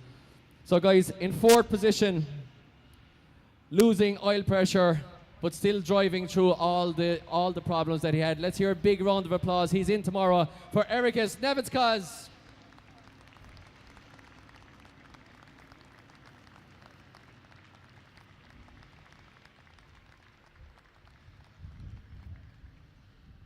Thought he was gone to the pub already.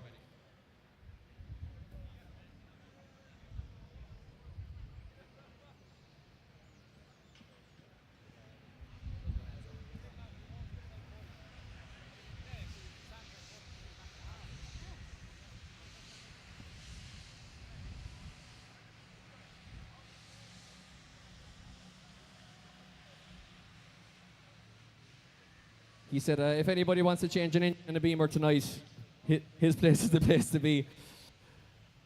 So, guys, in third position at round 1 of IDS 2025 Pro 2, want to hear a big round of applause for this man as well. Overdriving the car all day, inch perfect. Let's hear it for the one and only Peter Molloy.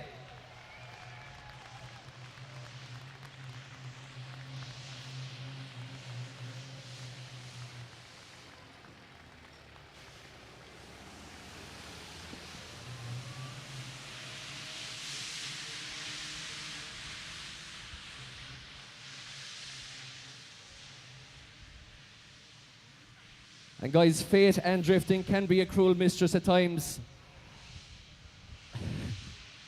He's getting it ready. Fate and drifting can be a cruel mistress at times, guys. Want to hear a massive, massive round of applause for this driver as well. He was the driver of the day. Unfortunately, right at the end, it seems like the engine and the conrod exited the chat. But let's hear it for second place at IDS round 1 for Danny Devine.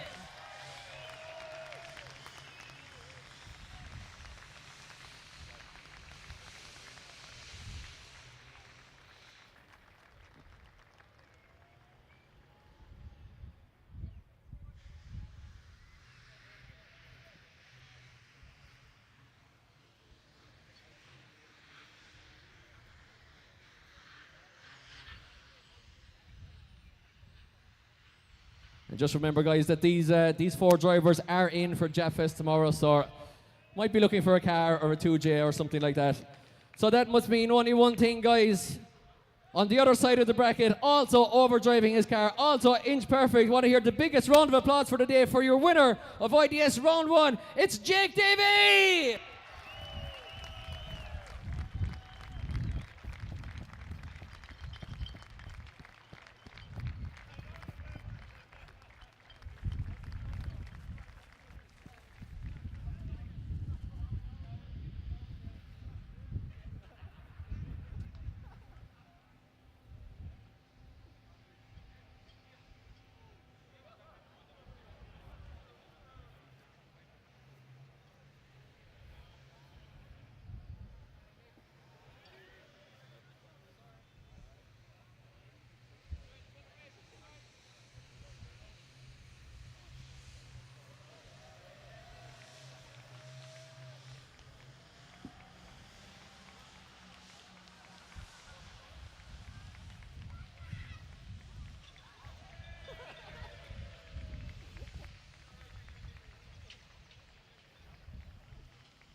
So guys, we're just going to finish up our few media bits here and get the podium pictures. Thank you all so much once again for being part of IDS round 1. We're off the ground for Pro 2. It's been a fantastic round. We'll see you all back here tomorrow for Pro action.